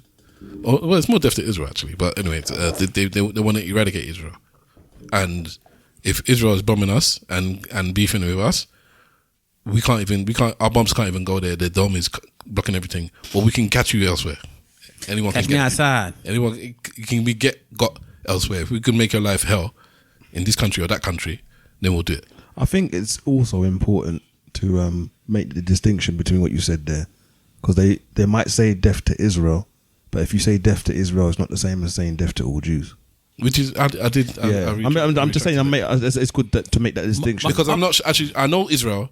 I'm not saying it's not the Jews, but I know Israel. I'm not saying it's definitely the reason why I'm saying that is because the countries that are around that area, so even this Lebanon that they're going into and all the rest of it, Yemen and all those places, they had Jewish populations in the tens of thousands, hundreds of thousands in some of them. Yeah, they had those Jewish populations there, and they lived there for a long period of time, and there was no issue in the terms of the countries trying to get rid of them and get them out of the country. So when you say death to Israel, it means the same way like Rastafarians say burn Babylon. They don't necessarily they're not necessarily looking at individuals. They're looking at the institution. So that's why I'm saying the distinction is important. Go on. Sorry. What was I going to say now? Thank you for bringing that to my attention. I didn't know. Like I said, my brain was telling me, can you tell me why it's anti-Semitism?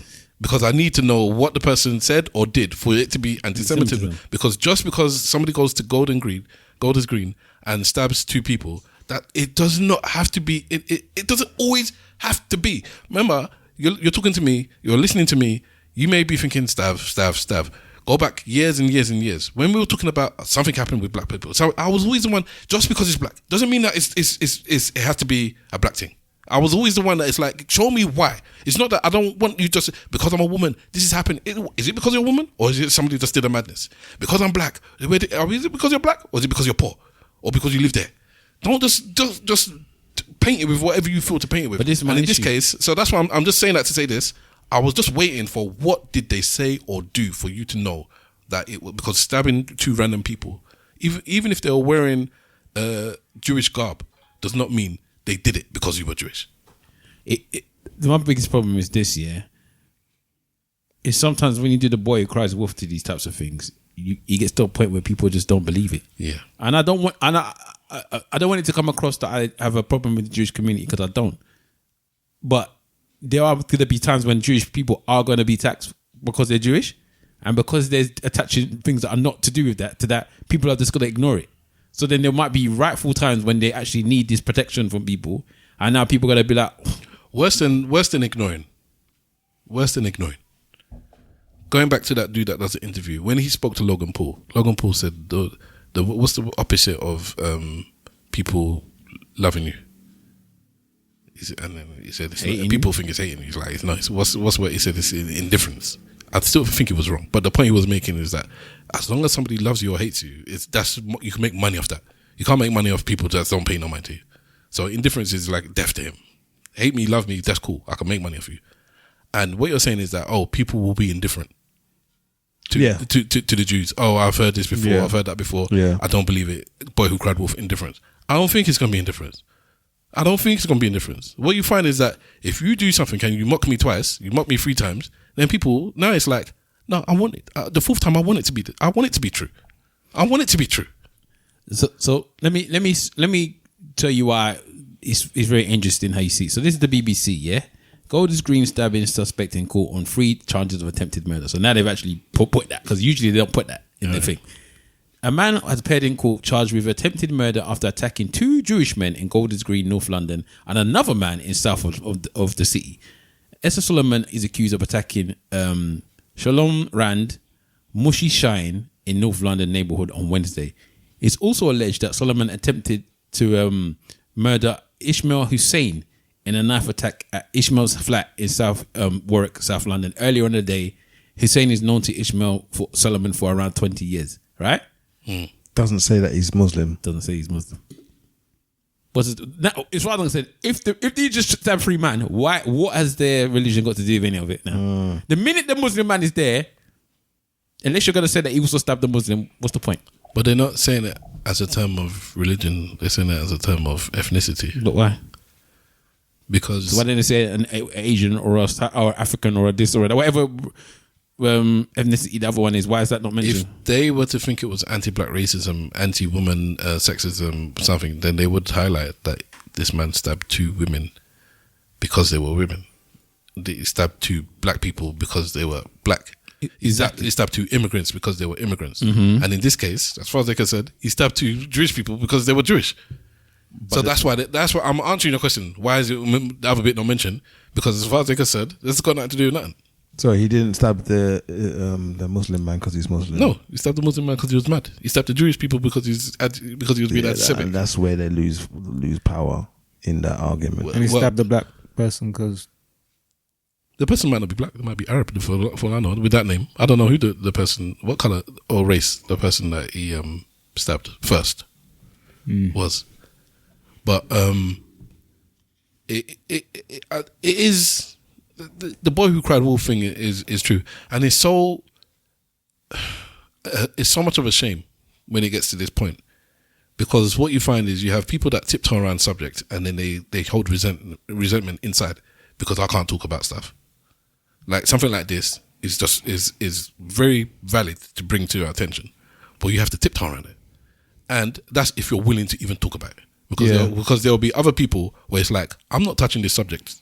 Yeah. Not with no barge pole. I'm not messing up my numbers. I'm not messing up my money. I'm not messing up my reputation. I don't want no drama. So I'm just not even going to talk about it. Let's talk about the next subject.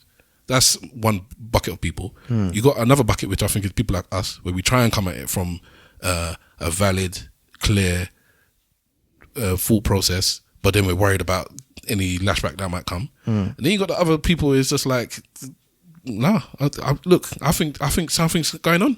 I think they're doing such and such. We've suggested that it may look like such and such. Some people will be like, no, it's such and such. This is what, and then they will have their reasons why as well. This is why. And ultimately, I don't know if it's good for you as if I was Jewish. I don't know if I'd want people to keep saying that things are happening to Jewish people just because we're Jewish. I'd want to make sure that it is the case first. Yeah. And I can only put it down to, again, me as a black person saying, I know anti-black racism exists.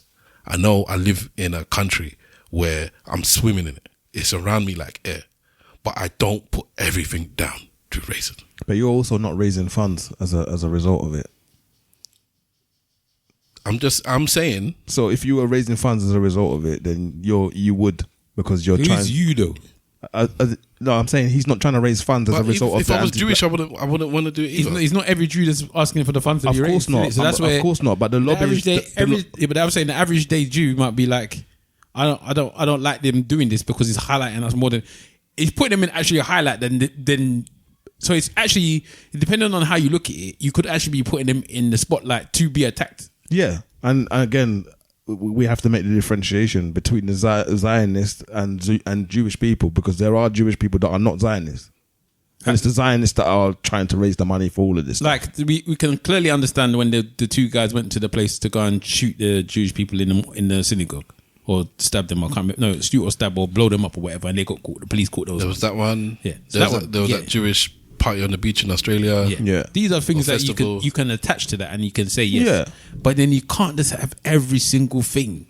Just you have to be careful about how you're doing it. Of course. That makes sense. Yeah, of course. And this one, because I was like, the minute I saw this man, I said, this man looks like any crackhead. I haven't seen anything, so maybe that's why I wouldn't be. Yeah, I think I can associate when I see a mad person. Like me, my mum was actually having this discussion in the car the other day that the mental health is just like, because I think my mum saw one man that was just walking around begging for money, and she was really sad because he's a black man. She's like, every time I see a black person out and they're begging for money, it makes me feel sad. She was talking about every time she goes to Mare Street and she's on the street there, she sees that, there's black people begging, and it makes her feel away. And then I was talking about this. They target the aunties as well, by the way. And I was saying there's a lot of people that's got mental health on the street now that you just don't know what's happening. You could just be standing in the street doing, minding your business, and somebody can just have an episode and just try and kill you. Like we've seen the one in America where the woman was just sitting on the train, the Ukrainian woman, and the man just stabs her in the neck 8 times. And they made that about race as well. Did he? Yeah, yeah. That was just a random, and he had mental health issues as well. The white people that don't like blacks made that about race. Well, again, look at an innocent white woman can't even travel around these. And the thing that makes me laugh is, well, it shouldn't make me laugh, but you understand what I'm saying. Is that there's so many mental health white incidents that they just don't even discuss. Apparently, a couple of weeks ago, a Palestinian protester was out with his children, and an Israeli person stabbed him and the children. Yeah. In this country. Yeah, I think it was there. You know what I'm saying? That don't go promoted. All of this stuff. I heard a whisper of that, and I never heard it again. I didn't know about it. But again, it's not, you don't hear all those types of stuff. You don't really hear maybe when a white person kills somebody. They don't really call it mental health. You don't see it when the white people are doing all of the paedophile rings. It's only the Asian ones they ever want to promote who's doing it. Sometimes the politicians seem to talk about Asians, but the press does. Mention all of them. Yeah, but they don't make a same way. Yeah, agreed. They don't make it like that. So there's a problem with that community type thing. But anyway, so what was I hopping on about before I got? You were saying that they need to be careful in terms of how things are publicized, because it could backfire. Yeah, it could backfire. But there was something I was going to say anyway. But yeah, but anyway, it's got to that point now where again they just need to be careful, because as I said, it's very interesting the fact that that's mental health. So I was talking about my mum and was talking about mental health, and in my head I was like, I don't know if it's just because of the baby outside. I just saw police come as well. There's the thing that I find quite interesting, and maybe I'm just being like one of those people that's like, back in my day, kind of back in the day, maybe because we didn't know it or maybe thingy, but mental people that were with mental health, they kind of had their own signs that you knew that they had it. So they will talk to themselves. Yeah. Or they'll move a bit mad or this, that, and the other. Yeah. Whereas I think this society just doesn't feel like that anymore. Like, you lost me. Like, I don't know who's got... Before, I kind of thought I knew who had mental health issues. Do you know what I mean? Yeah. I know it's wrong to say that, but at the time, because mental health issues wasn't a big deal, this brother is mad. Yeah. Everybody know the same way that you knew who had a knife, you knew who was mad. Like, this one is mad, that one is mad, this one talks to themselves, this one... Now I don't have that same thing. It's like anyone could be going mad, or not even just be have mental health issues. They could be on one mad drug that I don't know about. Yeah. That turns them crazy, like meth or whatever. What's the one that they do in America? PCP, that makes them do like a madness, so you don't even know. It's like it's different. It's like I don't feel like I don't feel any different. Well, I feel a bit different, man. Nah, I just think I don't know who's mad. I don't know who's mad. I don't know. I don't know who's going for an episode that I didn't even know episodes existed. I think it's because EastEnders. It's because we've blurred the lines of. I think with the greater understanding of mental health conditions, with that greater understanding, you step closer to the line, or you step further over the line with it. So before it was a taboo, and it was over there. So it's like, these people are mad. You didn't have to know too much about the types of ways that somebody could be, air quote, mad. It was just they were mad, and that was the box. Whereas now we know about ADHD, we know about Asperger's, we know about autism, we know about all these other things, and we know little bits of details about each of them. So we've moved closer to that line. Go on. No, sorry, finish. The taboo has disappeared somewhat. So, but I find it interesting that we know so much more about it, but we're not quick enough to then put these violent issues down to those things. Yeah. I was gonna say more or less what you were saying in terms of, perhaps because after you started, my brain went in your direction. Perhaps because you know more, there's more grey in the area in that wasn't there before, because it was black and white before. This person's mad and the rest of them ain't. But now you know more. As you said, I don't understand who I need to worry about anymore, because there's all this grey that wasn't there before, and that grey has come with your knowledge, as opposed to the world changing. You've changed. I've grown more, and I understand this person that's talked to themselves. When I was 20, you're mad. Now I see you talking to yourself. Maybe you're going through an episode. Maybe you're going through an addiction. Maybe you're something. Maybe this. Maybe blah blah blah blah blah. It's not just to say you're mad. So now I'm second guessing myself. Whereas 20 years ago, that same person, that's a madman. I'm walking across the street. I'm doing something to protect myself in case something happens. And your thresholds are different as well now, because that symptom of that person talking to themselves, you might be like, oh, that's symptom of depression. And then where depression sits in your mind is not just mad person anymore. It's now something you've got a little bit more in the way of what you may call empathy with, or If I still see a person chat to themselves on the street, like a conversation like a mad person, they're a mad person to me still. But you get my point. I get you, but I don't know, man. It's just, I don't know, man. They'll see. I watch the news too much now, and that's my biggest problem. My thing is, unfortunately, I'm doing that biased.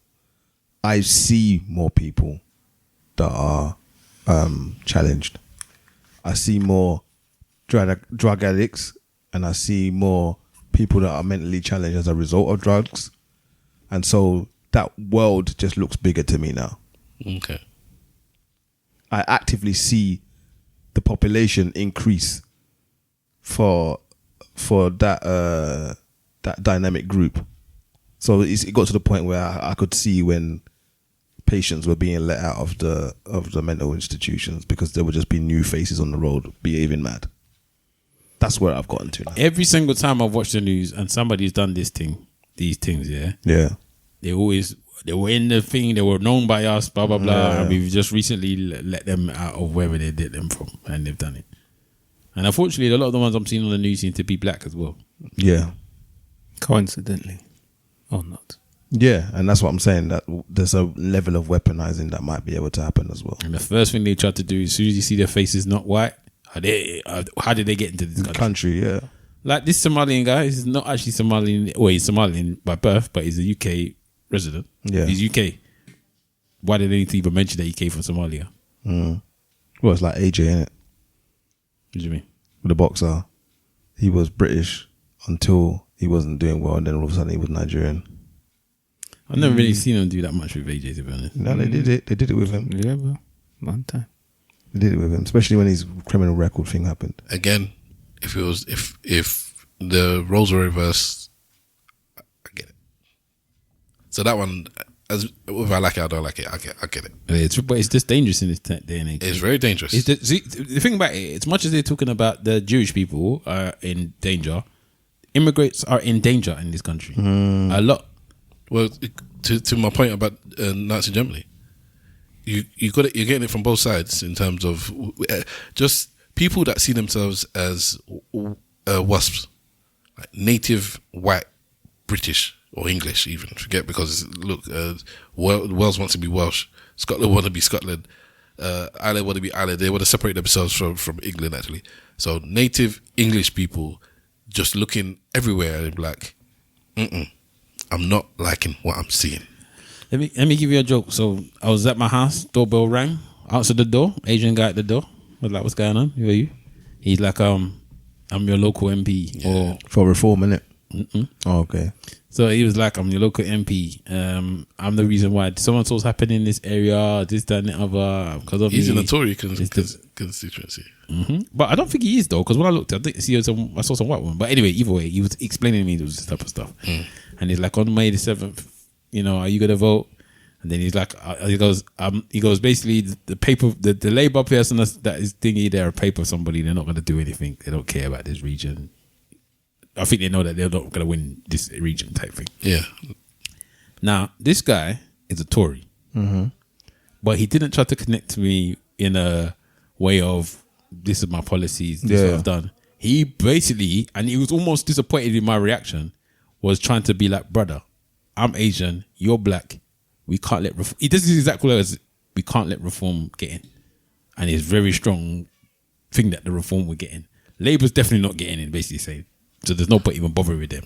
But that's tactical voting. That's how it works. That's what he should say. He's like, we're not even bothering with them. But because he's right.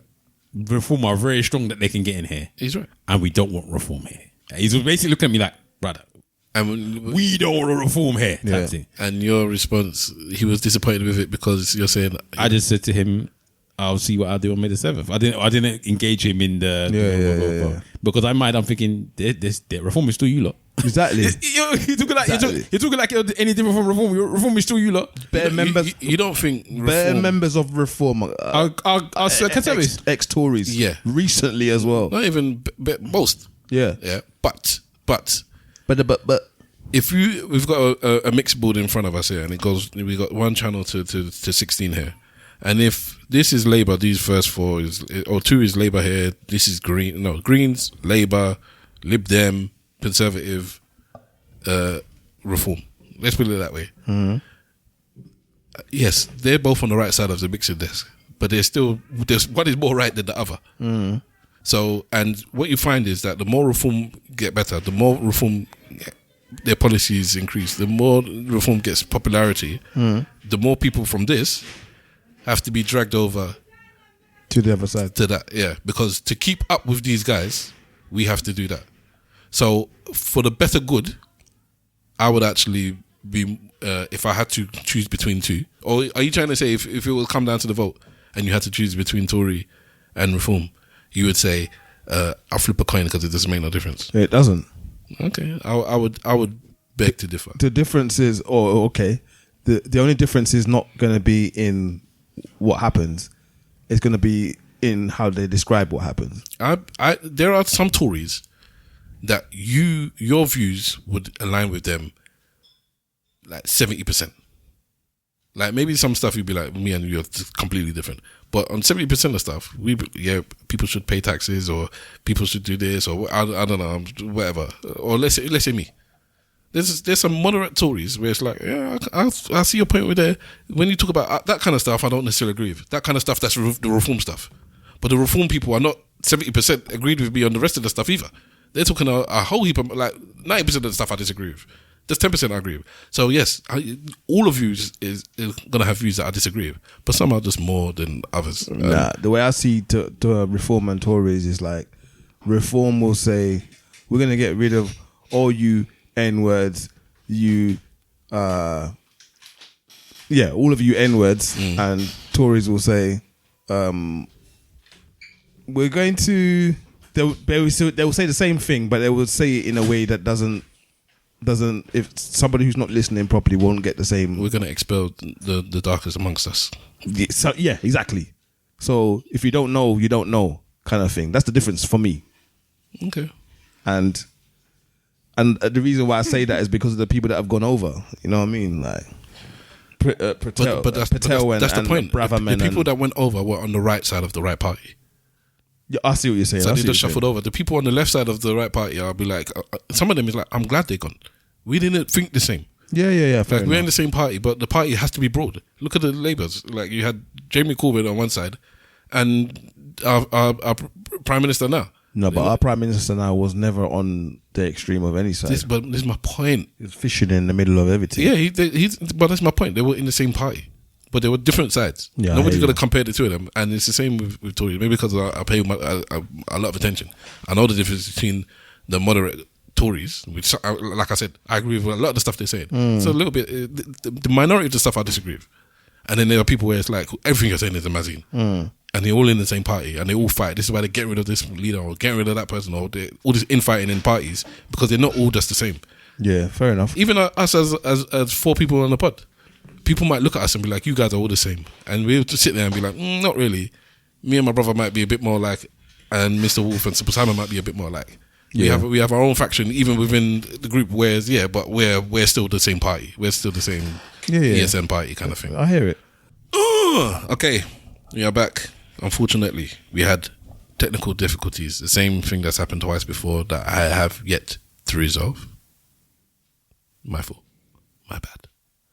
I did mention something about the king and being slightly patriotic because of his speech in America, digging at Trump in a very subtle way. That is my quick version of what I said earlier on, which wasn't actually... Did any of the Trump thing get in there? No. All right. No. So that's that. Somebody tried to kill Trump. He's not dead. Oh, did you... You mentioned that before you left, innit? No, that was we talking about reform. I think that bit was after Simple Simon started to talk about the Trump thing after. Okay. So I think all of the Trump thing that we did spoke about is not there. All right then. Well, yeah. And maybe he was doing it for popularity, but I don't think that's working anymore. Nobody seems to care about assassinations for Trump. Really care about us. Okay. I can't hear that song without seeing Dance for Racism now. You know which one is Dance for Racism? Where Madonna made her son do the dance for racism. Why did you remind me that, man? I didn't know that was the song he was dancing to. I can't even remember anymore.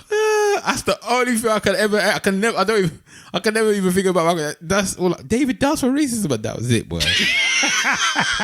I did the voice. Oh man, I might have to watch that video again. No, this is like Michael Jackson tap terror, isn't it? Listen, at some point, Madonna.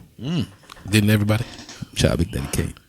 All right. On that note, shout out Big Daddy Kane.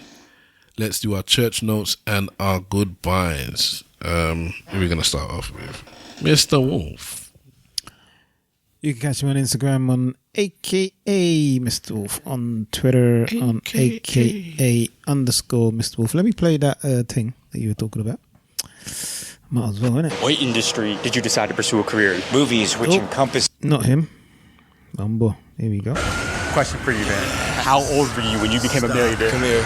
I'm so proud of you. Thanks, my man. What was your question? How old were you when you became a millionaire? A millionaire? Yes, sir. I was 21. And how did you get rich, man? For the people that don't know, how did you make your millions? Same thing you're doing right now, brother. I was hustling. I was making content. Let's talk about this. So a lot of content creators are broke because they don't understand the business side of media. Talk to that young person out there. You built $1 billion company. Yeah, but James, that wasn't the goal, bro. To be honest with you, I just kind of ended up here. It feels like I clicked my heels together 3 times and got a bit lucky. I love making content. I could tell you love making content. I've been following your page for years, bro. That's what I'm saying. I'm proud proud of you. I'm proud of you. And I have a better offer than Jesse Itzler, bro. 20%. 20% of your company, bro. 25 mil. 25 mil, bro. How you gonna say no to that, bro? We may have to make that happen, bro. Got him. So let me ask you this, though. Yes, sir. You don't get enough credit. You and your brother, I would argue, are two of the greatest marketers of all time. Thank you. What is your secret to marketing to anybody getting into business? So check this out, bro. Attention is a currency. How you wield that attention, that's the art. I always say this. The opposite of hate is not love, it's indifference. What you cannot do is make people feel nothing. You gotta make people feel. Now, whether that's good or bad, honestly doesn't really matter. People are fickle. They'll love you one second, and then they'll hate you the next. But you never let it get to you. You made money regardless of what people thought about you. Brother, I came to the very healthy realization that no stranger is going to tell me who I am. How long were you making content before you really started to take off and make money? That's the question, bro. I started making videos at 9 years old. I'm getting goosebumps even just saying this. Like, we have put in the work. With content, if you have this skill and you know how to captivate people with media, this is the superpower right here. And how old are you today? I'm 31. Do you believe in God? I do believe in God. Yeah? I do. I thought you were coming to an end. 21 years in a grind. That was Logan. That's Logan Paul. Yeah. Logan Paul on the School of Hard Knocks. That is my style process. He almost got cancelled, his name. Logan. Yeah, because of. Do you not know about the thing that happened in Japan? Yeah, but that's to his point. Or you want to know about the thing that happened in Japan because you don't. I did not know. We mentioned it at the time. We spoke about it on the pod. He would have known who he was. All right. Who? Logan Paul? When was it? About the time when he did what he was doing. It wasn't. When was that? It was years and years and years. Wow. Like years ago. Maybe 3-4 years ago. Is it only that much longer? I knew old Logan Paul I don't was know, there. maybe 5. All right, maybe 6. You know what? Time does get away from me now. Actually, I might. Was it before COVID? That's the question. It might have been during COVID. That's BC before COVID. I like that. Yeah, because that is for a lot of people now. COVID is like the marker in their life, where it's like before COVID and after COVID. So yeah, you're right. That's a good 2017. Question. Okay, my bad. Before COVID. 9 years ago. Was that? Feels like a blink of an eye. When, what did he do anyway? Logan Paul did that thing with the dead bodies in Japan, where they were recording. What, they dug up dead bodies or something? No, basically there's a thing that they do in Japan where they commit suicide in a certain area, and he went to go and source film with all the suicide victims in the wherever they was there. But they were dead, and he recorded them. He didn't record them committing suicide. Yeah, he did, yeah, so it was them recording dead bodies. So he's banned from Japan, basically. Mad thing. Japan. I was going to say. Sorry, I couldn't help it. All right. Okay. So, anything else, Mr. Wolf? No. Go ahead, man. I won't lie, man. I'm beat. Absolutely knackered. I came from work, man. So Well, we appreciate the efforts. yeah, that's what we do. That's what we've been doing for 15 years. Sometimes we talk about it on the pod. Most times we don't. In fact, I don't appreciate the effort. We should do it. You don't It's care, our man. job. It's not. I don't care. I just feel like we should do it. Yeah, that's what we do. It's normal. Joe Jackson and this bitch. Big Wahala. Watch that horror movie. At Big Wahala on Insta, Big Wahala on Twitter. As well as watching Michael twice this week. I also watched a film called... Can I ask you a quick question? Did you watch the Michael Jackson film on your own first, or... I watched it with my wife first. And then with the family. Cool. And then I watched it with my mum's. Love to hear it. Sorry, go ahead. Okay, so then I watched the Michael Jackson, but then I also watched a film called The Christophers with, again, Michaela Cole and Sir Ian McKellen and two other people. The woman from Dirty Reindeer and what's that guy that used to do the carpool karaoke? Forget his name now. Okay. I know go on. I know This is interesting because now I've watched 2 Michaela Cole films where it's only basically her and somebody else in the film, and they're holding the whole film, and it's all dialogue. The Christopher's is a good film. If you get a chance, go watch it. It reminds me of a theatre production that they put on the film. James Corden. It reminds me like a theatre production that they put in the film, basically. It's Steven Soderbergh or whatever his name is. Soderbergh? I think it's Soderbergh, but yeah. Yeah, it's him. It's him that makes tons and tons and tons of films. Yeah, his turnover is so fast. But yeah, it is a very good film, so you get a chance to watch it. It was out before this came out before it came out, so I don't know when it actually comes out. But yeah, if you get a chance to watch that on the big screen. Did I watch it on the big screen? Yeah, of course. Standard. I don't watch films at home really. But is it still on the big screen? I just said it's come out before. I watched the thing before it came out. So I don't know when it's coming out. Probably this week somewhere. So what? I watched it before you peasants. No, Stolderberg is only because it said 2025. Soderbergh, that's it. So you're all talking at the same time. So I don't know. No, only because it said 2025. Yeah, it came out maybe for like one of the festival things. So they viewed it, and it's been out for a while for the festival going around there. But now it's for general release in the UK. It's coming out this week or so. But it is a good film. Again, it's nice to see her, Michaela Cole, in these types of situations. Which one of you said she flattened her nose again? Me. She didn't flatten it. She changed it. Yeah, from a flattened more to a straight. Jacko. Big nose. Yeah. Shout out Joe Jackson. Yes, he's the Tyler Perry of Hollywood. But yeah, so if you get a chance, check that out. Or the white Tyler Perry. Also watching Beef now. Started watching Beef season 2. That's not too bad actually so far. But yeah, I need to get fully into it. I'm gonna watch a program called Prisoners. I haven't started it yet, but it looks like it might be okay. So I'm gonna see what that is. And then what ethnicity is that policewoman in Prisoners? Yeah, mixed race. I'm assuming. Because in the poster you look just white, and then I saw a video of it. And I said, hold on, this one is not white. Yeah, her name's Kush or something, isn't it? I don't know. She's mixed race, I believe. Right. But anyway, so I've seen other things before. But yeah, I'm gonna try and watch that to see how that is. Maybe at some point this bank holiday weekend, I'll get stuck into it. Shout out, the Premier League is getting tasty now. Arsenal 6 points clear. Don't know what's gonna happen with Everton and City, but it is at least going to the point where it may end up being an Aguero moment. You never know. I don't know how it's gonna be. I told you already, anyway. Mr. Wolf is bang on the fact that I've got two people that's in front of me that's bang on two different fronts. Mr. Wolf is bang on the fact that Arsenal's going to win the league. And Stavros Boss is bang on the front that from the very beginning of time, Stavros has been saying that Arsenal's going to win the Champions League this year. So he's very close to it. So I didn't say we're going to. I said I believe we're going to. It's two different things. I believe I can fly. Yeah, we didn't mention one of the best games of all time as well. Do you think? See, now this is a proper sports thing now, yeah. I only watched because there is a very big divide about this game. So I'm assuming you're talking about the PSG versus Bayern Munich game. Now, many football purists are saying that this game is not a very good game because the defense was so bad. I haven't heard that. I've heard it, man. People are saying, I haven't heard that. I've said people say that you're praising this game, but you shouldn't be praising this game because no game should be like that. No game should be 5-4. I've heard some people say that, but some pundits saying it was the best thing. That's what I'm saying. You have a very big divide. Yeah. Actual football people, because even like the proper football people were like, the defense wasn't even that bad. Yeah, so I didn't watch the game, so I can't talk. But people were saying the defense wasn't that bad. The forwards were just so good on both sides that they just mash up the defense. I would say for 2 goals, the defending was poor. One for the Upper Meccano goal, which I think that it was, they could have defended better there. And then on as great as Elise's goal was, that they didn't really defend him that well. They should have saved. They should have chopped him down way before. Someone should have tackled him. Having said that, that's 2 out of 9 goals. You just took the words out. But one of the goals was a penalty, and it shouldn't even have been a penalty. Yeah, like penalties is for me it's a part of the game. How many penalties was in the game? Was that 3 or something like that? It was 2. I think it was 2 penalties, yeah, 2 penalties. And one was disallowed as a pen. But for me it was just like going toe to toe.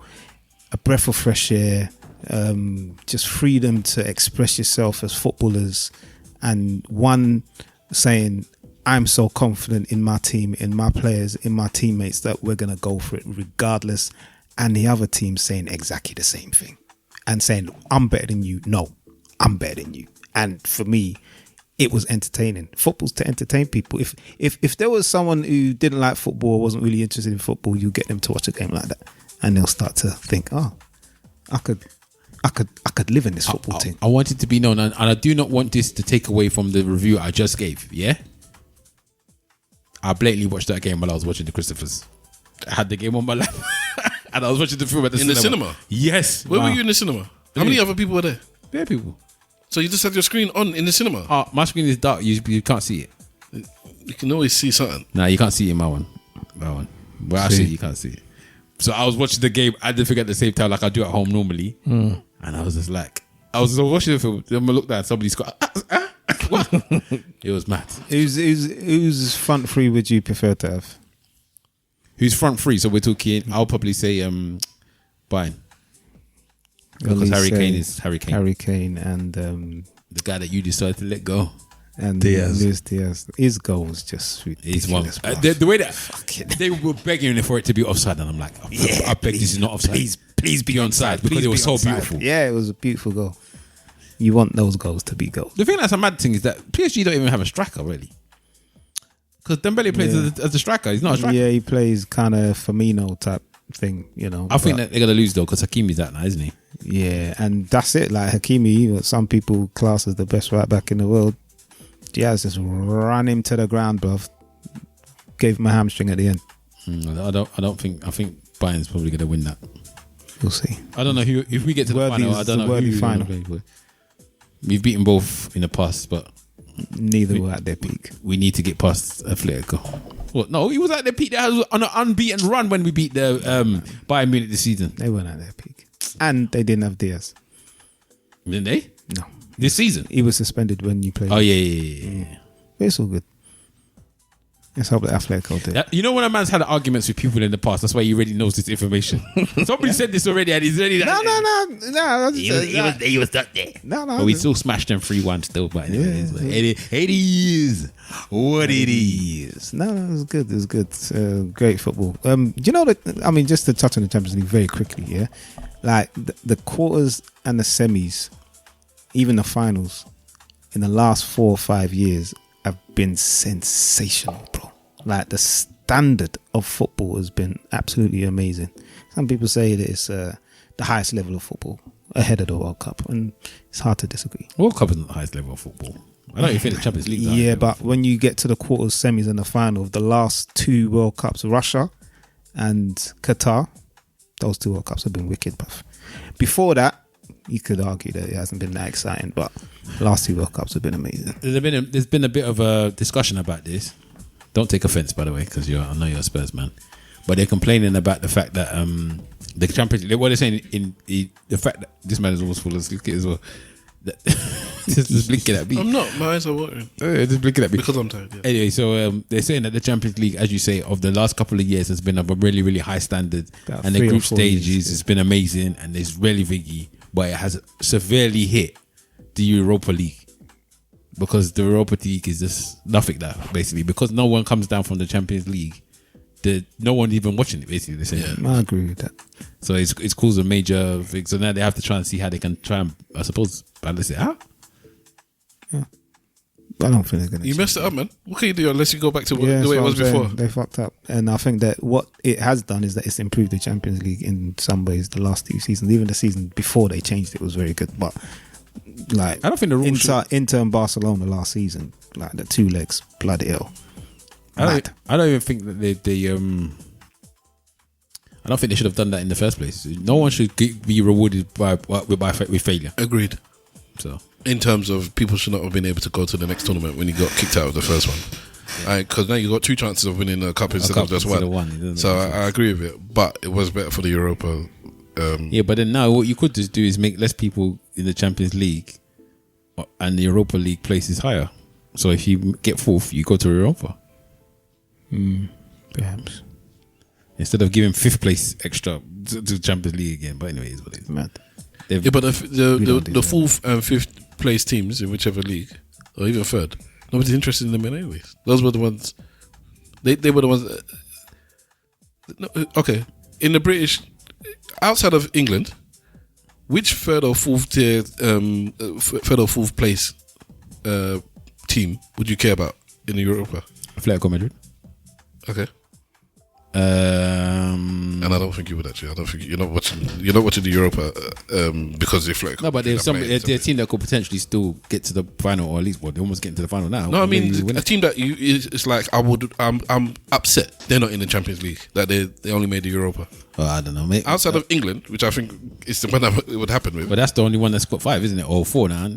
So, no, not everyone gets 4, do they? No, that's why I said 3 or 4.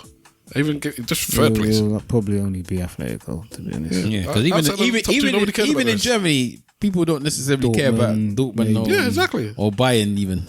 Leverkusen, they're not really. They're just there again. So the reasons that Napoli, AC, Italy you can rotate whoever. Yeah, Juve, maybe. Italy is maybe ones that you can say that. There's some mad thing going on. Atalanta now, isn't it, as well? In Italy about prostitution ring for the football players. You heard about that? Yeah, Calafiori's in there, but apparently, there's enough players in there. But I don't see what the problem is. Apparently, it's not illegal.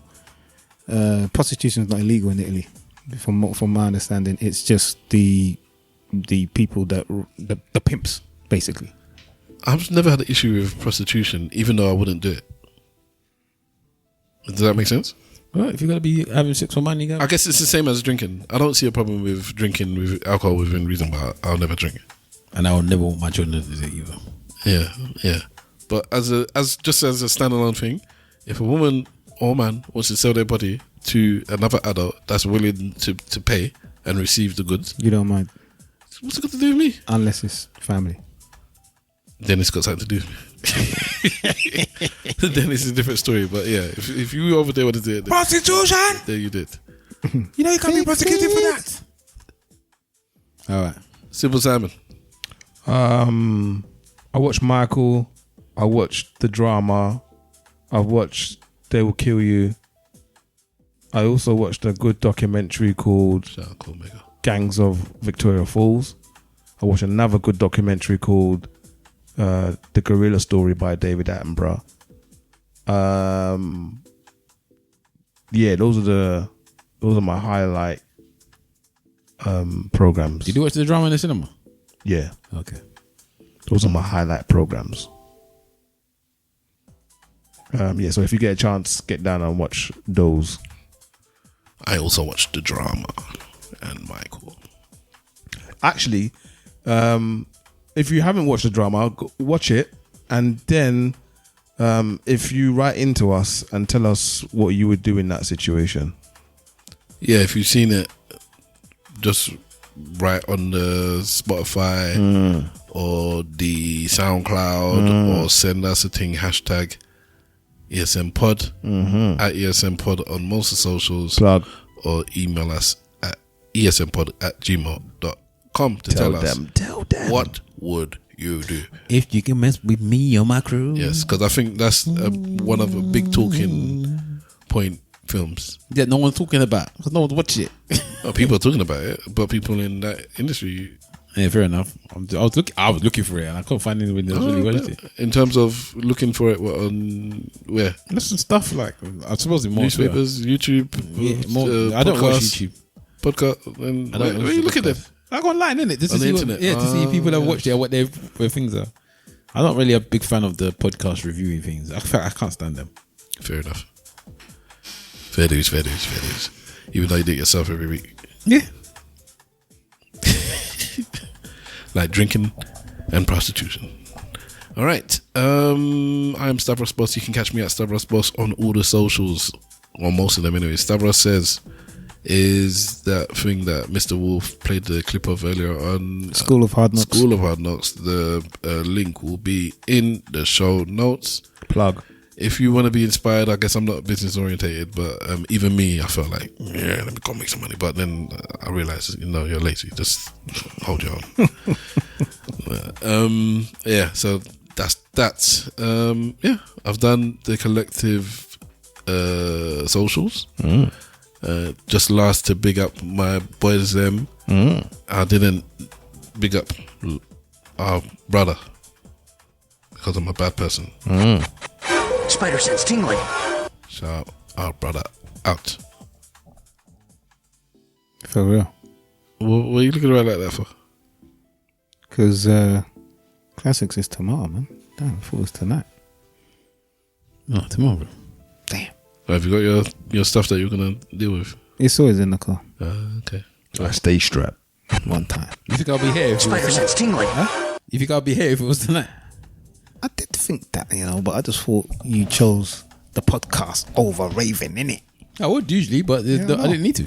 The way I told my missus that thing that was posted, that put me off it so much, and my wife was like, "No, that's how it should be. Old school shoes and thingy." I said, for one, I don't want to do that, but fair enough. You got shoes, you got this. I said, yeah. But having it on a list where somebody's putting links to websites where these are the type of clothes we expect or that you could get in with, that just didn't sit well with me. Stuff. You just don't like being told what to do. Who does? You know, I don't mind an instruction, bro. What's the big deal? Like, someone says that you must. For a rave that I don't want to go into in the first place. That's all. If I wanted to rave, maybe it would be different. It's like, you don't want to. I said, exactly. I think you're telling me what I have to do to do something I don't want to do. There was a dress code to the holiday that you went to, wasn't there? To a couple things. Yeah, I didn't know about it until. Would you have adhered to that? Yeah, because my cousin wanted to do something, so I did something for my cousin. That's nice. You can't take instruction. And it was one thing. It was a white party, and if I didn't wear white, it's not that I would have got in. I just would have looked at our place. Guys, thank you very much for being here. Apologies for the issue with the audio from the beginning until now. Thank you for your assistance, Simple Simon. Big up the mans them. Again, all of you on your phone. So yes, you're trying. I'm just saying. What do you mean? I'm on my phone now because I'm done. Wow. Same. You've been on your phone all podcast. I've been sleeping, but Hey yo, remember, if you ain't saying nothing, say it. Say it well. It's like for life. Shout out A24. Ladies and gentlemen, boys and girls, cats and dogs, rodents and other small insects, welcome to the ESN podcast. The others. How is your friend? It's okay to talk.